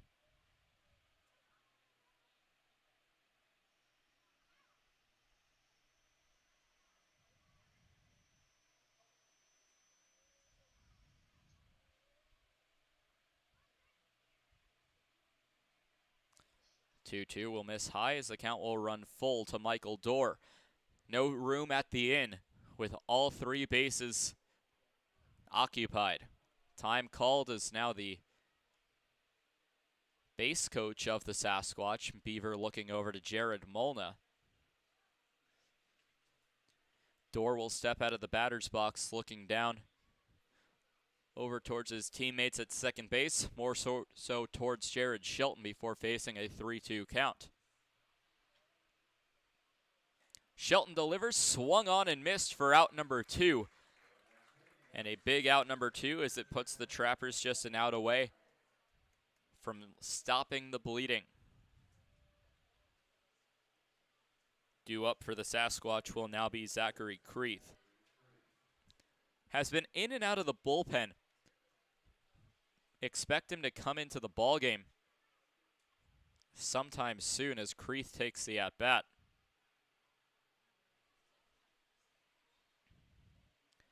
First pitch to Creeth will miss well outside for ball number 1.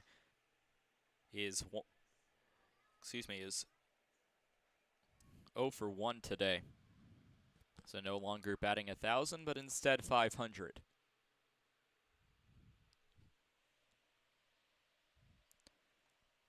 1-0 on a high and deep fly ball to right field. Jacob Griffin underneath it will reach up and make the catch for the 3rd out of the inning, so the Trappers do finally stop the bleeding.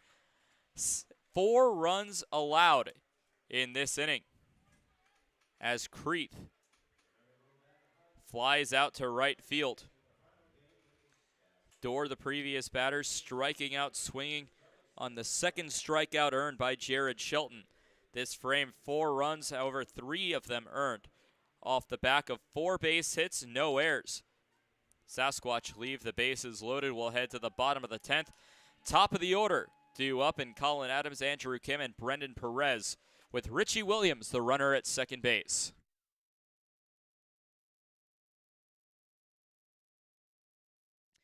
Wow, Shell's Quick Stop is the place to go for a variety of food, drinks, fishing tackle, and more. Hungry? Come on down for breakfast pizza, burritos, biscuits and gravy, soup, salad, and wraps. Thirsty? Try their hot and cold espresso drinks, lattes, frappuccinos, and milkshakes from the drive-up window. Heading down to the water? Stop by to pick up minnows, crawlers, and leeches to secure the big bites. All of it's down at Shell's at 621 West Sioux Avenue. The Governor's Inn is the exclusive motel partner of the Pierre Trappers. Check out the special Trappers rate for your visit to Pierre and Hyde Stadium this summer. Call 605-224-4200 directly to get the Trappers rate. With free wireless internet, a deluxe breakfast, and an indoor pool and hot tub, there's no reason not to stop at the Governor's Inn.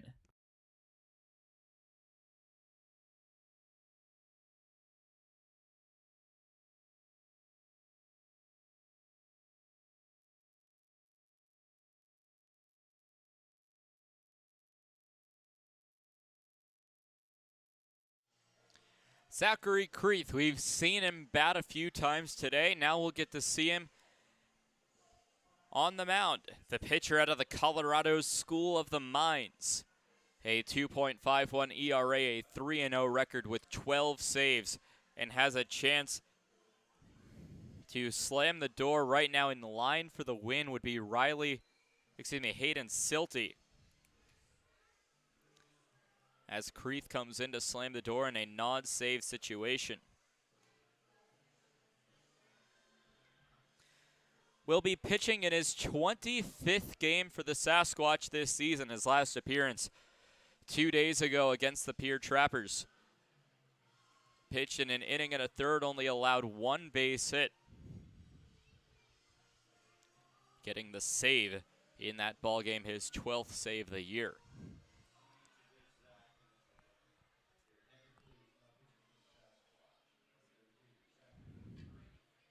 So Creeth will become the pitcher for the Trappers. Top of the order, Colin Adams leads things off. Richie Williams stands at second base.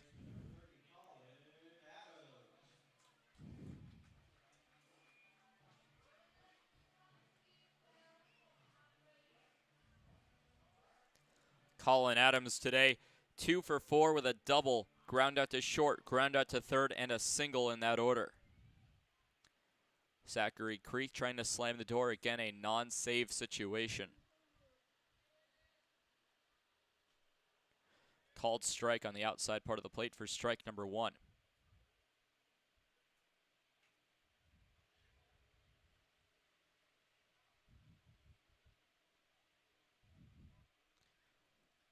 So an 0-1 count. On a high fly ball on the right side of the infield, McAdoo calling for it, will reach up and make the catch in foul territory. So that's how the Trappers' 10th inning will start, with a foul out to the first baseman.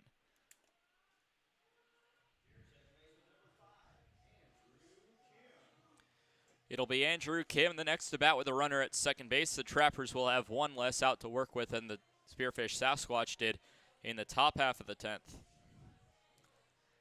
It was a tight game throughout, and one in which the Trappers battled back, but it's looking like that battle back will not be enough to lead the Trappers over the Sasquatch, as they're going to need 4 runs and 2 outs.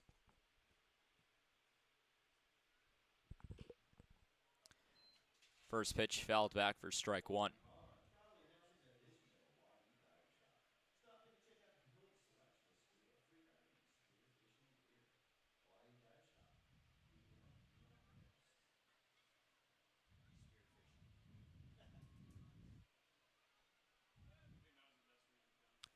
Oh, 1 with 1 out. Bottom 10. The pitch from Creeth on the 0-1 will miss low for ball number 1, evening the count to a ball and a strike. Moo fans will not be happy to see the Sasquatch crawling back into this one, as it means that if the lead holds in both games, that the Sasquatch would continue to have a half-game lead over Fremont. 1-1 high for ball 2. So 2 balls and a strike. 7-3 Spearfish over the Trappers. 7 runs, 9 hits, a single error for the Sasquatch. 3 runs on 8 hits and no errors for the Trappers.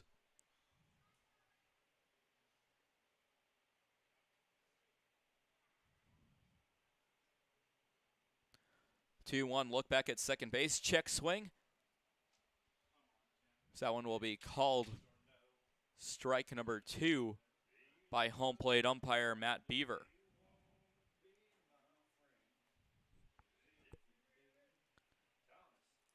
On deck, Brendan Perez. Creeth looks back at second before firing the 2-2. Swung on and missed for strike number 3. Andrew Kim will go down on strikes. He wears a golden sombrero with 4 strikeouts in a single ball game.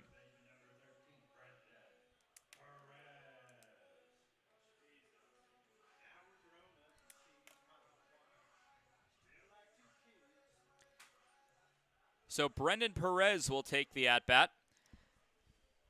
Perez with a pair of flyouts to right field, a hit by pitch, and a single. Trappers would certainly take the latter of those options again in this at-bat. First pitch swung on and missed for strike number 1. Zachary Creeth has been fooling Trapper batters in both games he's appeared in on now Monday and now Wednesday.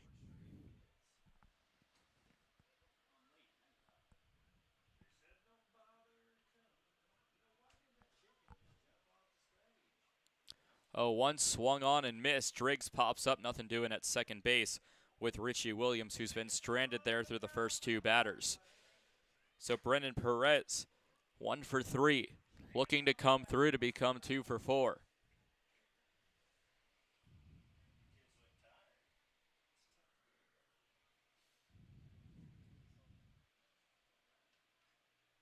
Sasquatch will look for the series sweep tomorrow as the 0-2 swung on and missed, and that will end today's ball game with a final score of 7-3.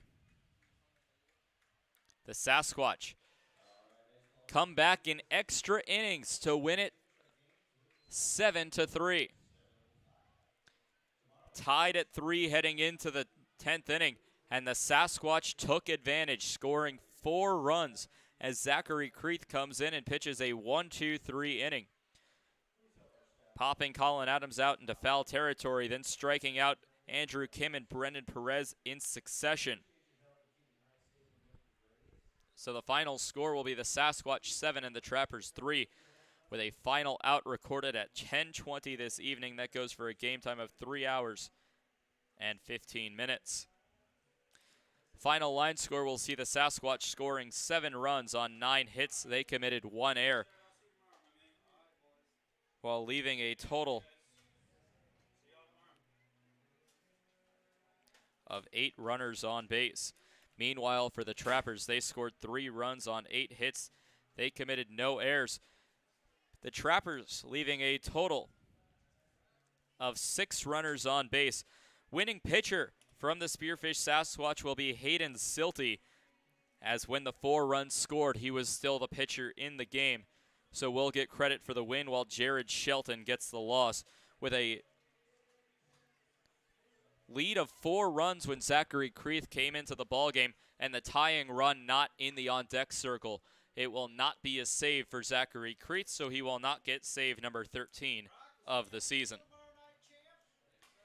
7-3, the final score. We'll take a short break and come back with the final line scores for both teams and get you set up for the series finale tomorrow.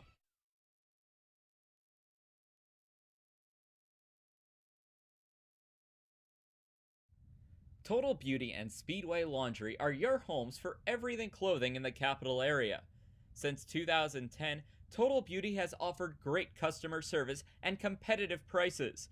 Next door at Speedway Laundry, they have you covered for a fast, convenient way to wash and dry your clothes and other household items, including king-size comforters. Visit them at 111 First Street in Fort Pierre.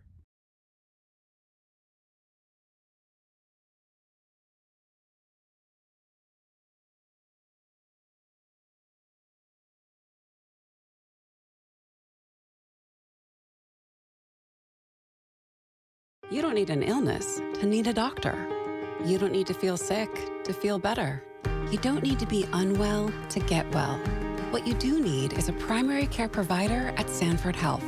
Better healthcare starts with regular wellness visits and a familiar face who knows you, your concerns, and your goals. We're here before you need us. We're here when you need us. We're here after you need us. We're here for you. Find your primary care provider at sanfordhealth.org today.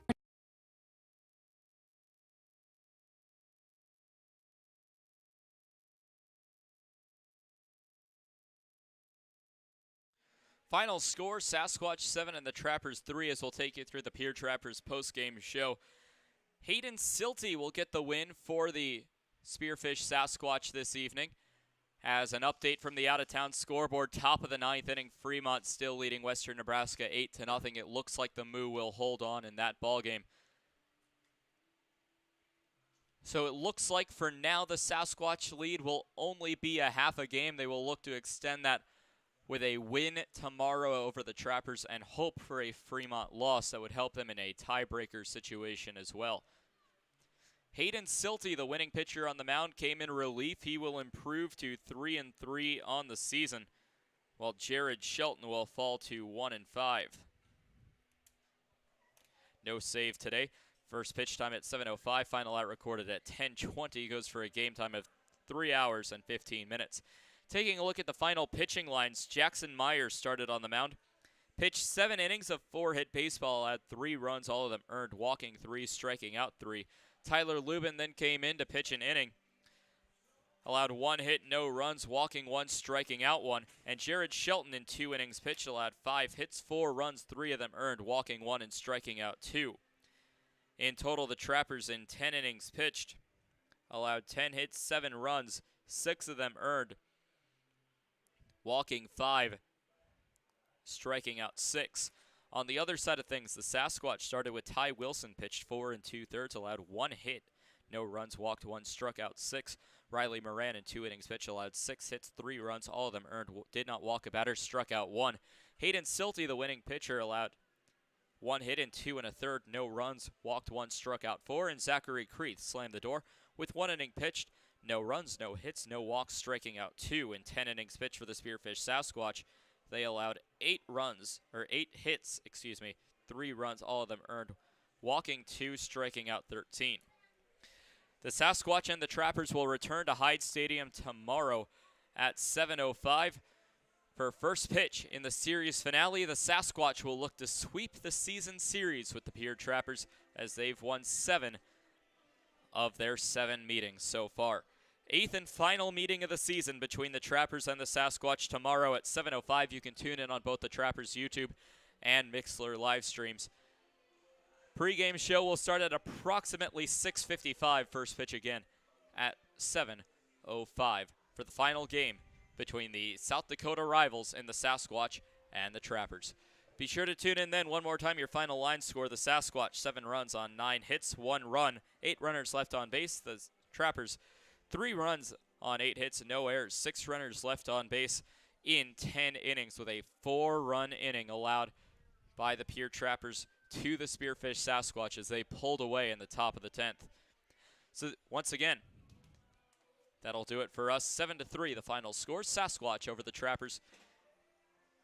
Be sure to join us tomorrow. Until then, I'm Tyler Katz from Hyde Stadium in Pierce, South Dakota. Have a great night, and I'll see you tomorrow.